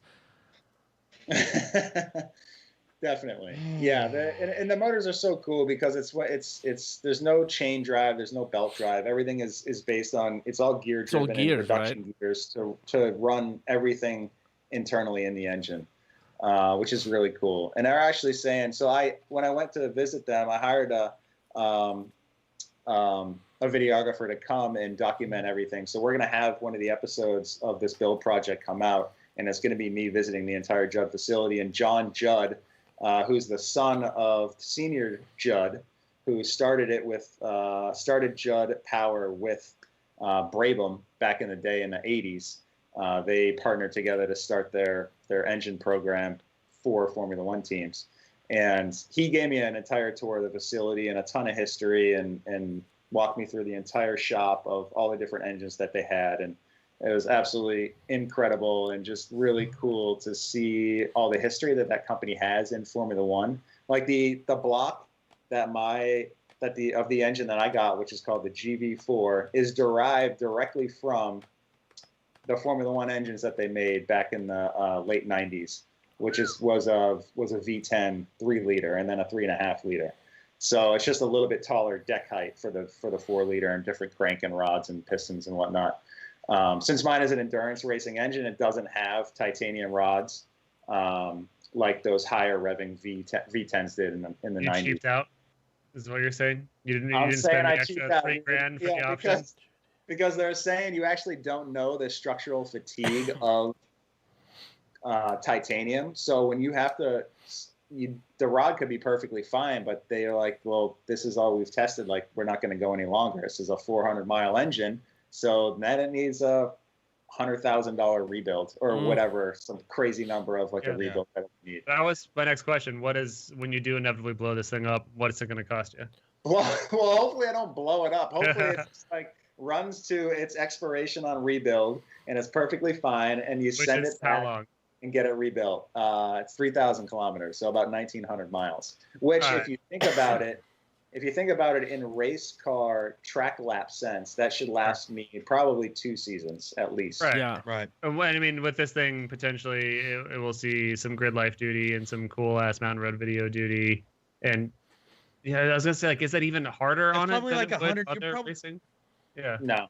Yeah. I'd say the harder part of drifting on it, because it's less load on the engine, but it's a lot more RPM, sustained RPM.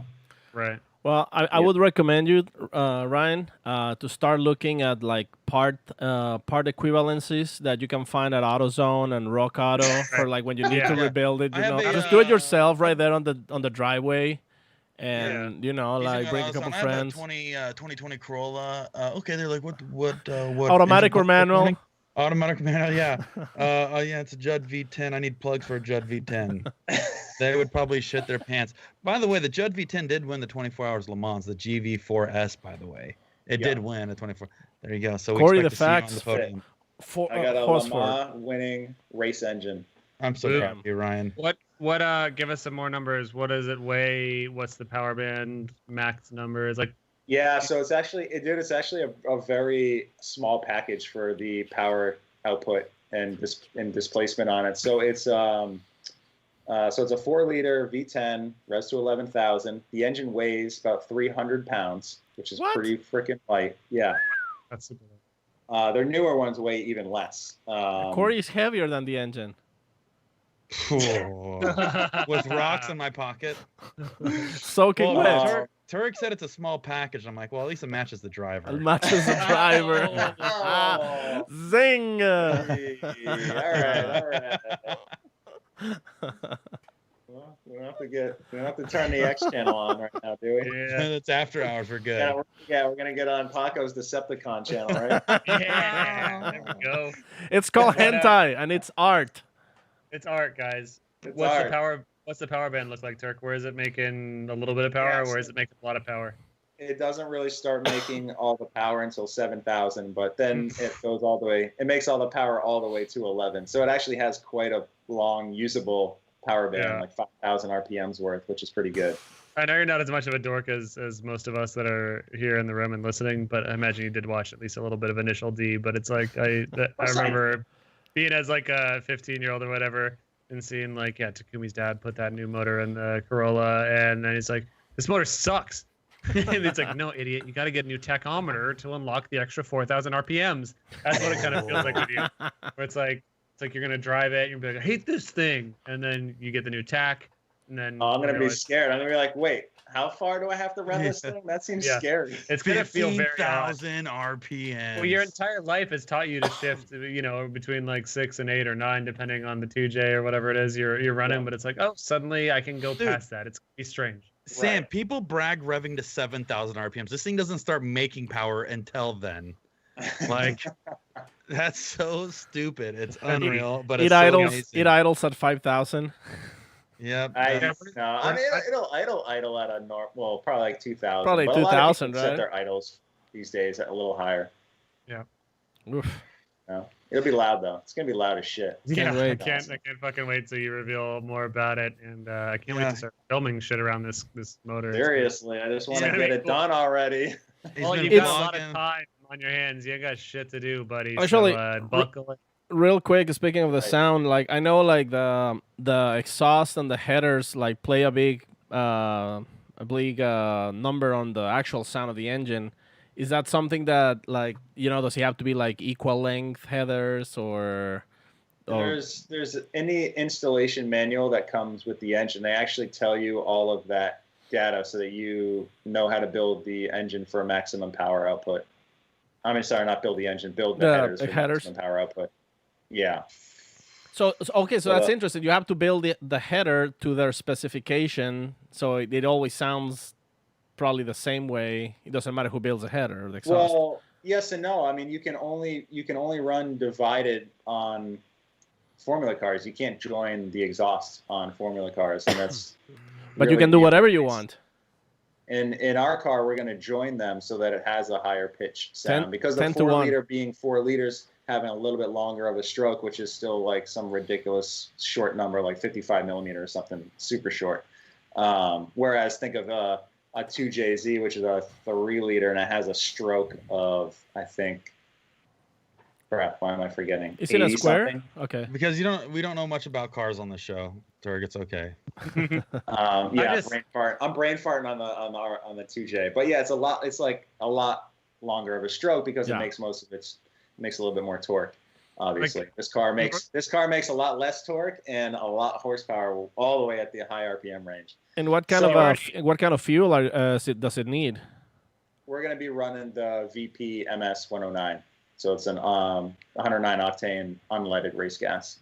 Sweet. You've been already given the pitch for this motor for a long time around the RS halls, and I was a little bit excited for it, more excited than I think other dudes, just because I can hear it already in my head. But now extended talking about it for as long as we have tonight, getting really pumped for this motor, man. I'm sure when it arrived, you're already feeling it, and then when it arrived too, I saw this is definitely something truly special. But it's one of those other cool things in these weird times that gives me hope for cool shit coming ahead, because this is special. Absolutely.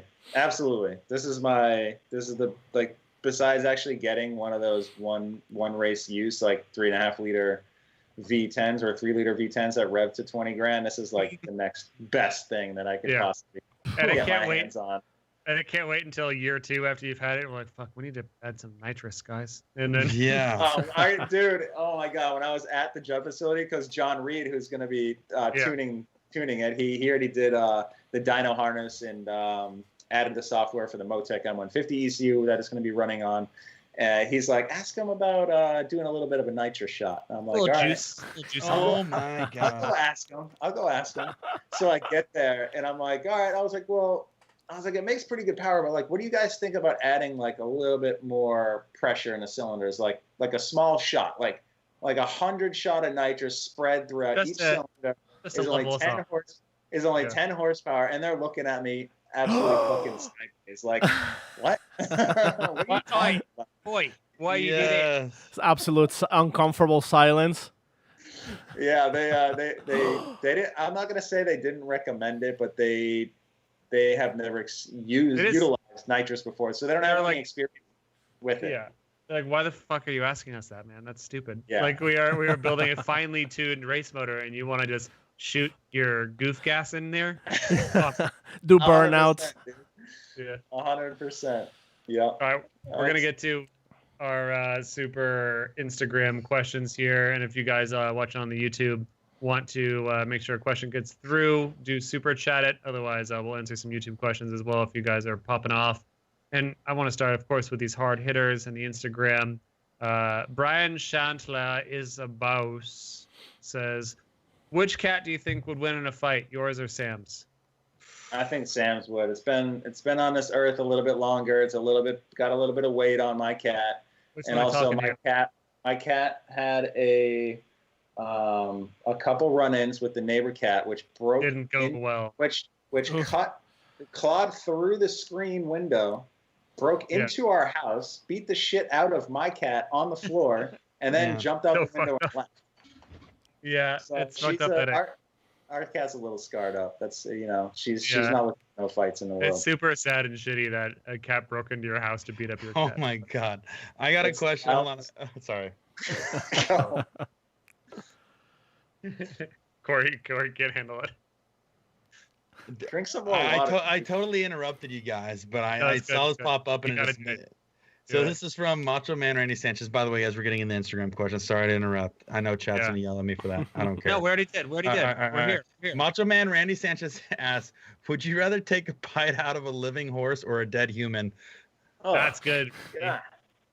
Living horse or dead human? What would you take a bite out of? Definitely a dead human. I'm not gonna try to bite a freaking horse that's like 6 times the size of me when it's alive. That is disgusting, Ryan. Ryan, that's really gross. disgusting. You human eater. Yeah, You're a human eater. Man. That's definitely gross. Sorry to ask Troy. I would go live horse all day. Oh, so would I. I have a horse. What are you gonna eat? Dude, do you know what? Haven't you seen like what is that? Tiger King, dude? Those tigers just jump on animals and take bites, dude. Just put yourself in the mind of a tiger and jump on the back of a horse, take a bite, and jump off. I don't have the jaws or the teeth like a tiger, so it's gonna be a lot harder and a lot longer to chew a piece of flesh off of a horse. You've done a lot of Ryan. By that time, that thing will have you on the ground and stomp you. No, stomp Ryan, you you've done a lot of impossible things in your life. You were just a little young boy from New Hampshire turned Team Papadakis Racing. You could do a lot. I think you can do it if you really put your mind to it. Obviously, you proved it in drifting. Let's put this in the context, though. What's the situation? Right? We're like, you're hungry. Are we biting? Yeah, because it's like the apocalypse and there's no food left, and there's living horse that you found. This is a midnight snack, and all the grated cheese out of the fridge is gone, so you can't rip a handful of cheese.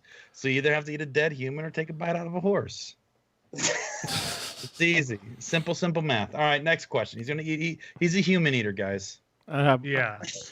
I have one right here from Imperium Motorsports. Is asking, Ryan, now that you are on the Rockstar Energy team, any chance of a bell pepper flavored Rockstar drink? Ooh, now you're talking, brother. That's good. Now you're talking. Yeah, Ryan, if you didn't know, eats bell peppers like apples and just crunches down on them in every situation he's in throughout the day. And then he throws the leftover at you if you're close.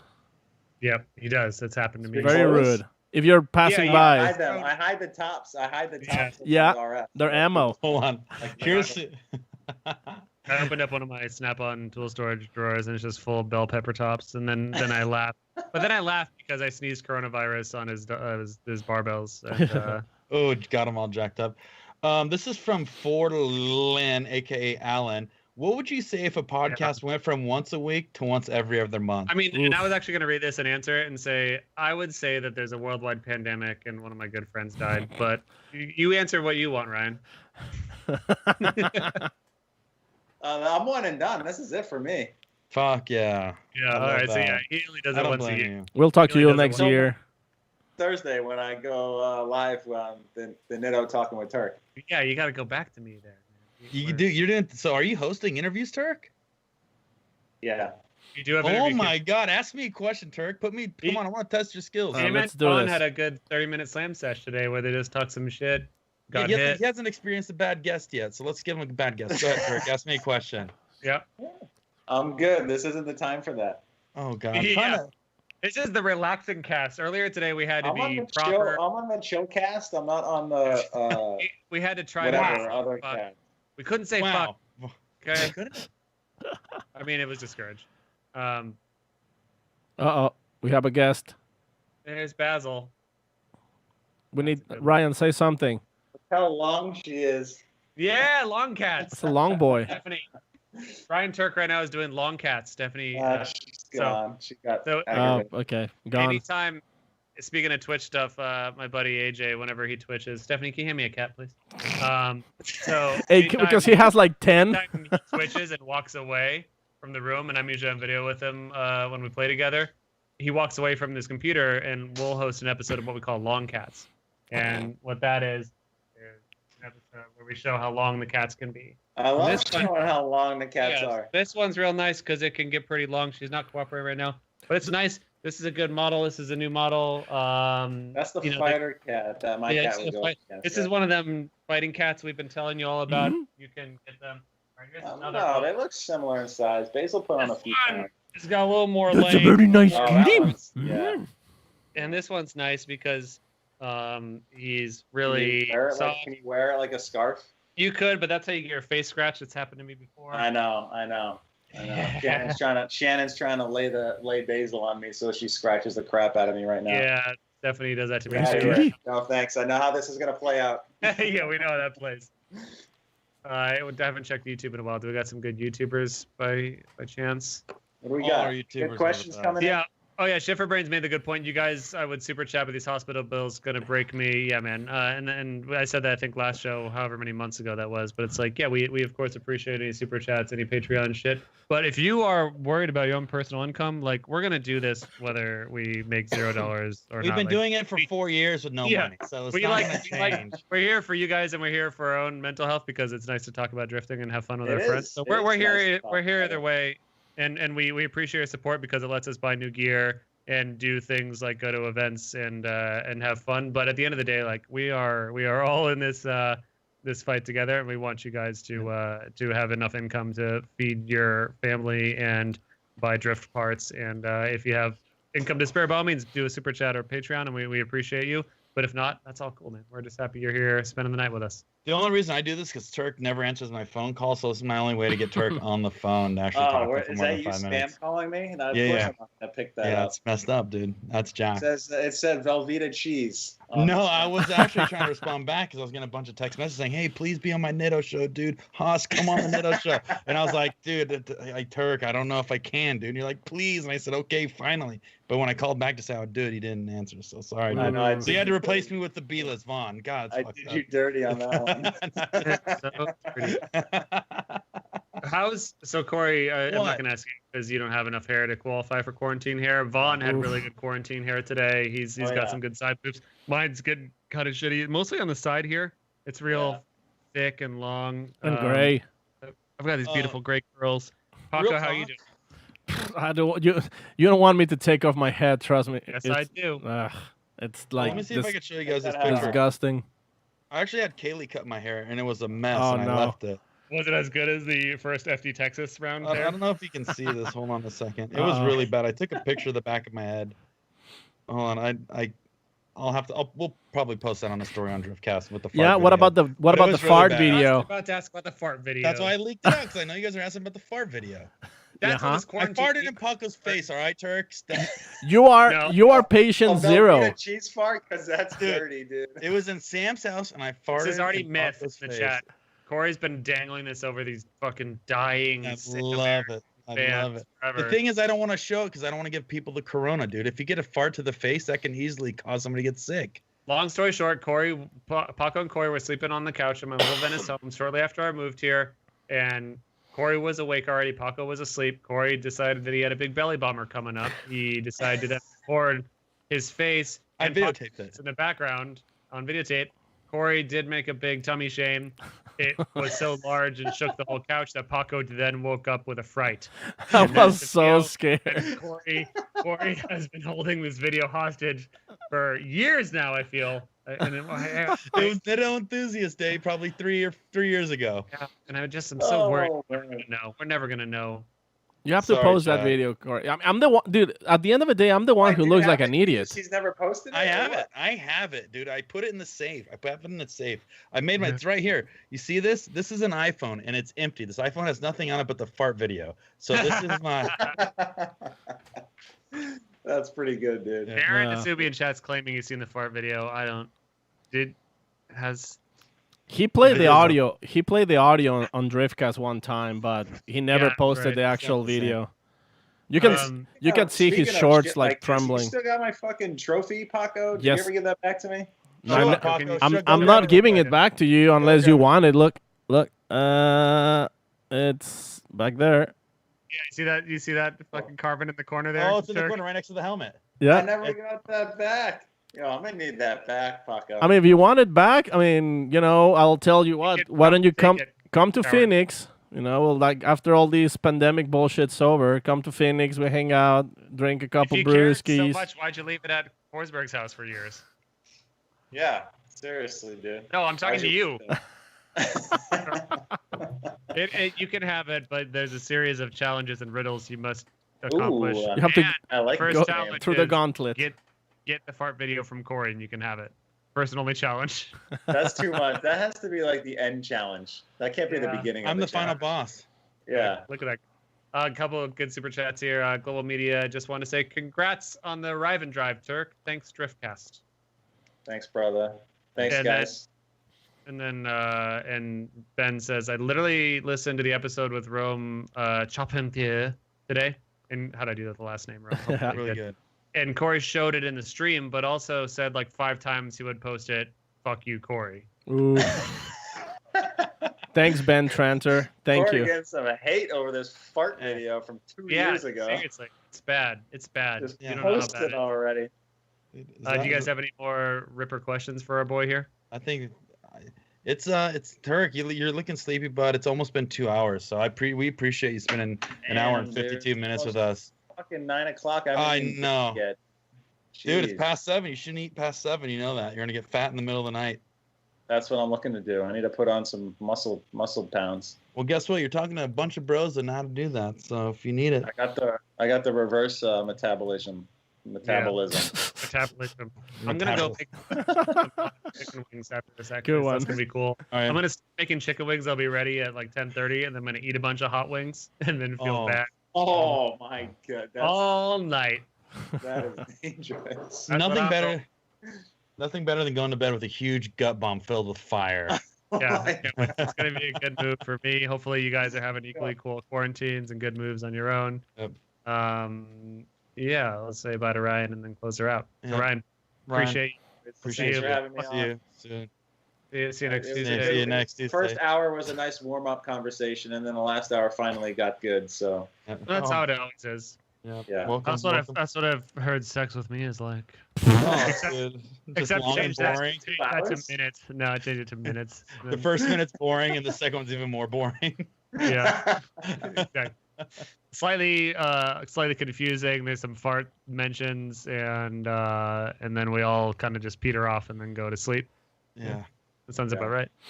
Yeah. Tuerck, thank you. Happy belated birthday. Yeah, buddy. Hey. Congratulations on all your success. Can't wait to see more about that Judd. Can't wait to see them blogs.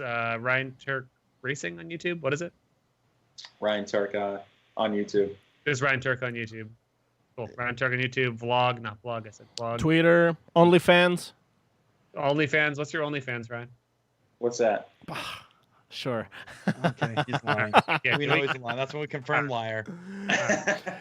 Shannon has him trained good. All right, buddy.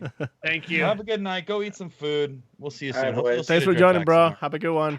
I'll see you at a Seta Corsa or something or whatever. Text me about that. Maybe I'll pick up this time. Let's do it. I'm in Ryan's DMs. Later, boys. Later, Thanks dude. for joining. Well, let's see. Oh, he hanged up. Good. All right. Now we can talk all the shit we want. I like how SR in chat says tweeter, LOL. He's trying to make fun of you, Paco OMSR. And he also said that we showed the fart video before, and we have an early onset of Alzheimer's. No, Dude, we one's- have some of the best. We have the best Maybe- community. Corey may have shown in person, but to a couple people, you've not shown it on stream. Yeah. Or maybe you did, like in a weird, quiet way. I feel like you did He do, just like a show- teaser. He did the audio and kind of like the video, like very far from Yeah. the camera, so you couldn't We've really see. never had a true. Look, I'm doing this for you guys. I don't know why you're being shitty about it. Like, I'm just trying to get you guys this fart video. I don't know why you're fighting me on this. He showed This it is to for you. Lorette. This is for you. He showed it to Lorette. Yeah. Lorette did see it. Poor Lorette She- was scarred for Dude. life. Oh my God. We should get Lorette on the show and just ask her, do you remember the fart video? And she'll probably break it down, like She's calling so a top 32. The world needs that. The world needs Lorette. We It's- corrupted it's- Lorette. We did. We could just do a regular. No, Lorette's incorruptible. If we could just do a feel-good show one of these weeks, and we'll have Lorette because she's such a positive lady. Rome was super positive. We can bring him back in here. We can actually Who have else? him open the show with like a positive talk. You know, Yeah, like who are the a- most positive people? June Mang, obviously, super Yeah. positive. We could bring him in here. I bet Corey- he could help us. Corey came up positive on his tests too. Positive for having good feelings and good vibes. Yeah. Speaking of positive, I did mention at the head of the show, unfortunately, that my tumor friend did pass away, and I've been receiving a lot of messages throughout the show. Don't worry, yeah, we are going to get your donations refunded because they didn't work. Oof. So yeah, I appreciate all the messages. It's really, I've got like 20 DMs. Everyone's saying like, "Yo, how do I get my money back?" So yeah, I've been really harassing the family. The real MVPs would just put the money towards the family.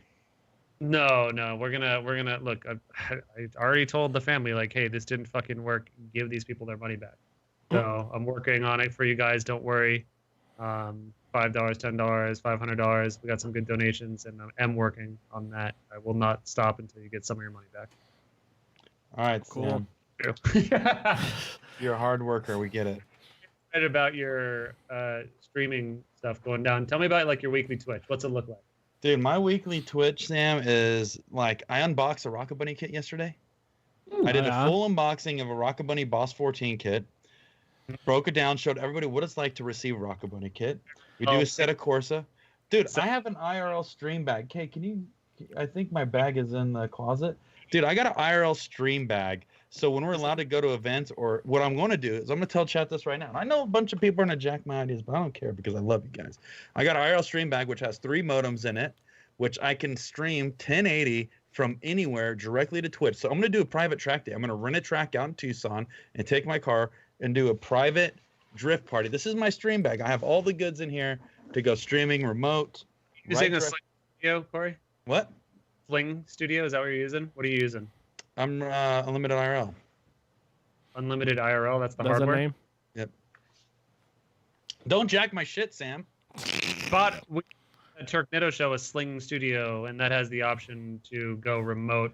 I didn't know if that's what you use. I did some research with the best thing for like multicam live conglomeration of stuff that can then, and then we use Restream IO to then send it out to the channels. But yeah, you know. Yeah, I'm with you. But so no, for me, I've been saying this for a long time, and I tell you guys this: live streaming is the future before this shit went down. Twitch is the future before all this went down. I told many people this. I don't know why. You can call me Copernicus. You can call me Mordicus. You can call me Mortimer. Yes. What is that? Yes. Morpheus. You can call me Morpheus. I have tiny sunglasses here. I'll be more happy to put on. It is the future, guys. It is the future. I'm still firmly believing in it. And whatever's happening in the world is just proving it right now. Corey, it's not the future, it's the present. Are you happy that this has happened, Corey, you sick fuck? No, I'm not happy this has happened, but it's just an opportunity that can get more people involved with doing things. And I tried getting people on sooner to do things because you can do it out of your house and you can do it anywhere. But the thing is, you know, Sam, don't worry. Hey, guys, so everybody that's listening on the podcast right now, you know what? Hey, Sam, do you want to hang out? No, I got 12 hours of editing to do. No, I've been up for 46 hours. I got to do this Back to the Future drift with Tanner Faust. No, I can't do this. Post-edit, pre-edit, shooting, color correction. Dude, that is gone. Well, it's a different thing. I'm definitely worried about my actual financial future, but I am not worried about the fact that I've been working regular hours. Thankfully, I still have enough work to do. Yep. I've been working 8 hours. Which is pretty fucking chill. Like, I'm super happy about that. I don't know if there's going to be money in the future, but at least I'm working a little bit less. I haven't had a minute to, unfortunately, start working on my drift car. Shit. We've not done a show since I did the announcement, have we? Yeah. What's the announcement? That my fucking drift car's here, and I'm working on it. Where's at your house? No, dickhead. At RS, I did the Instagram video. I don't remember. I don't. It was vague. It was vague, but it was a good teaser. It's been 3 weeks ago, and then my friend went and gone and had a death. So then, like, it immediately got put on hold. But I did a video of the S14 pulling into RS. Oh yeah, it must have been terrible because I don't remember it. Yeah, thank you. Yeah, so yeah, I was so excited to announce that thing, and then my friend had to fucking die and take all my goddamn cool energy away. Insensitive, really, but the thing is that it's okay. We have to laugh at this point. I'm working on my car. All you fucking haters in the chat and haters that are listening right now. No one's really been hating. You guys have all been really nice. But we won. We won, chat. I'm gonna work on my drift car and I'm gonna drift again. And that way, Corey can shut his fat fucking mouth about me not driving. Paco, I'm all for it. You've been a nice man this whole time. Corey's the one that I'm worried about. He's not even listening right now. He's looking at hentai. Whatever, dude. I'm gonna fucking. You've got your car stuff. I've got my car stuff. We'll see who hits who first. Who? I hit you first last time, and I'll do it again. Yeah, but I spun intentionally to make you hit me. Oh, is that how it happened? That's how it happened. Well, when I saw you spinning, I stood on the gas longer. Yeah, it was cool. Hey guys, calm down. This is getting way too violent. Guys, also my car is really fucked up. It's got so many good parts on it from Drift Garage, but so all the good parts are there. It is a 50-footer for sure. The interior is a goddamn mess. The roll cage is rusted. There is a rat's nest of ECU electrical problems. It needs a fuck ton of work to be a proper drift car. Probably just like a few weeks dedicated work to be a good a Corey car. Listen to me right now, Sam. Listen to me. Yep. Okay. What ECU are you running? Right now, stock ECU with Apex I, Power FC, really good tune on it. But I know that the Link boys did say when I posted that video, they said, let us know when you need an ECU. So I will probably try to go that route. So yeah, thank you, Link. As long as you guys aren't fucking lying. But Sam, all right. So this is that's a lot of work to do a standalone ECU. No, it's not suck because I suck at everything car maintenance related. Listen to me, Sam, you dummy. Okay, Yeah. you big dummy. Yeah. They sell pre-made harnesses for that. It's a plug and play. It's no different than you plug. Yes, there's plug and play options where if you get a plug and play SR20 ECU, you plug the harness into it and you are good to go. Boom. So this is not 1992 anymore, Sam. There's things that are out that you can just plug and play. Can I please have that? Yes. You can have. Thank you. And then obviously then just go get a dyno tuned by John Reed Racing's. Oh, that'd be if you had a John Reed. That's big clout game. That's a clout game. I don't have that clout.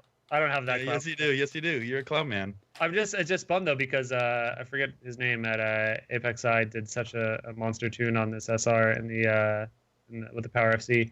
And I did get to do 10 minutes of burnouts with it before Tuerck broke the car on the Garage episode. Typical. I'm gonna call you Sam Cloutman from now on. That's your new last name is Cloutman. Yeah. Sam Cloudman.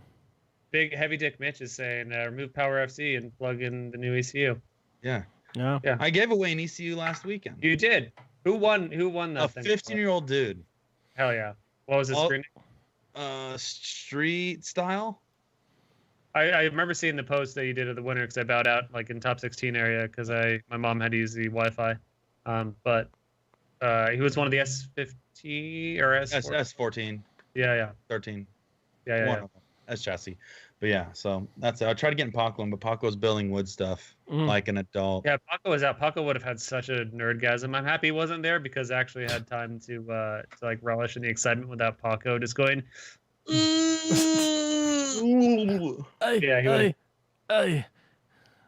Which is what he's gonna do with his waifu. Which, by the way, I did. The thing is, we haven't talked to each other in 3 weeks, and Paco's the only one that hasn't changed. Meaning he just still doesn't answer his phone to this day. I'm different. I'm special. I have Sam. I have VR now, and I've just been in the fucking slapping alien cheeks in 4Ds. Nice. What is that? What headset is that? Valve the Index. Oculus. What is it? Valve Index, Dad. Dude, I was just looking at the indexes. I was looking at the Oculus Rift S. I ordered one pre-corona, and I was like, "Oh, this is such a bummer. It's going to take so long to get here." And then it came here like a couple weeks ago, and it has been totally awesome. Half-Life Alyx is the coolest gaming experience I've had since some OG gaming stuff, and all the VR waifu simulators are just. Oh. So how long did it take you to get that Valve Index? I think they're on sale again right now. Yeah, but I think it's 8 weeks. It's 2 months to get. They said so. I ordered it before Corona, in January or something, and they said there's no estimated time. We'll let you know when you can buy this. But I just got on the waiting list, and then they did the whole it'll be 8 weeks now, and then like a week later they said it's ready to ship. Pay for it. So I did. Boom. Nice. Highly recommend VR experience, boys. Nothing is as good as Half-Life Alyx as far as the VR realm is concerned that I've seen. But at least for like racing, it's got to be sick as fuck. Like Assetto, being able to turn your head and sick see. Or it gets you sick because the problem is like when you don't feel the same motions. Like for example, if you go backwards for a little bit, you immediately get sick. Yeah, that is one of the issues. Like in a lot of the games that I think a lot of people experience. I'm pretty good with not getting motion sick, but my buddy that I was playing with did get sick doing this. It's like when you rotate 90 degrees, like you've gone like spin in a circle like this in your space. If you are doing that in the game and your body's not doing it, your brain does want to take a fucking huge, massive mental issue shit. So I can see how that becomes an issue, and I've played some VR car stuff, and it does get hard after a little bit. So my penis. Oof. Yeah. God bless you. Thank you. God bless you. I thought you sneezed. I did. Guys, do you want to shut it down? It feels really good to do Yeah. the show with you again. I hope that we can do another show before 3 weeks. Unless more awful shit happens, I foresee going back to a regular. We just need everybody to go to Instagram and tell us what they want. Yeah, I was gonna say, let's ask the people who are listening who do you they want wanna... us to talk to? Yeah. Because things are odd right now, but everyone's doing their own thing to cope and to stay active and to keep making money if they're in that world. Sponsorships are weird, events are weird. Corey is on the Twitch. Paco, I haven't talked to Paco. I think he's doing. He doesn't answer his phone anyways. He's doing doll stuff. I didn't even see your call the other day. What do you keep calling it? Real doll? Huh? No. It's a Sibian. I don't know. Sibian. Gotcha. Cool. Yeah, tell us all about that stuff next show, and you can find me nowhere. I'll be here next time. That's it. That's it for tonight. Then that's it, All Corey. right, guys, that's it. Perfect. Thank you, Patreons. Love you guys. Sorry for the late delay, but we love you. Love you. Appreciate the Patreons. We'll see you next Tuesday, And Wednesday, or Thursday. Next Tuesday. In the meantime, we'll see you on the Monday. grams and in Corey's Twitchy. YouTube chat. See you later. Cool. You guys have a good night. Thank you for tuning in. And this is Maximum Driftcast signing out. Very good sign off. Very pro.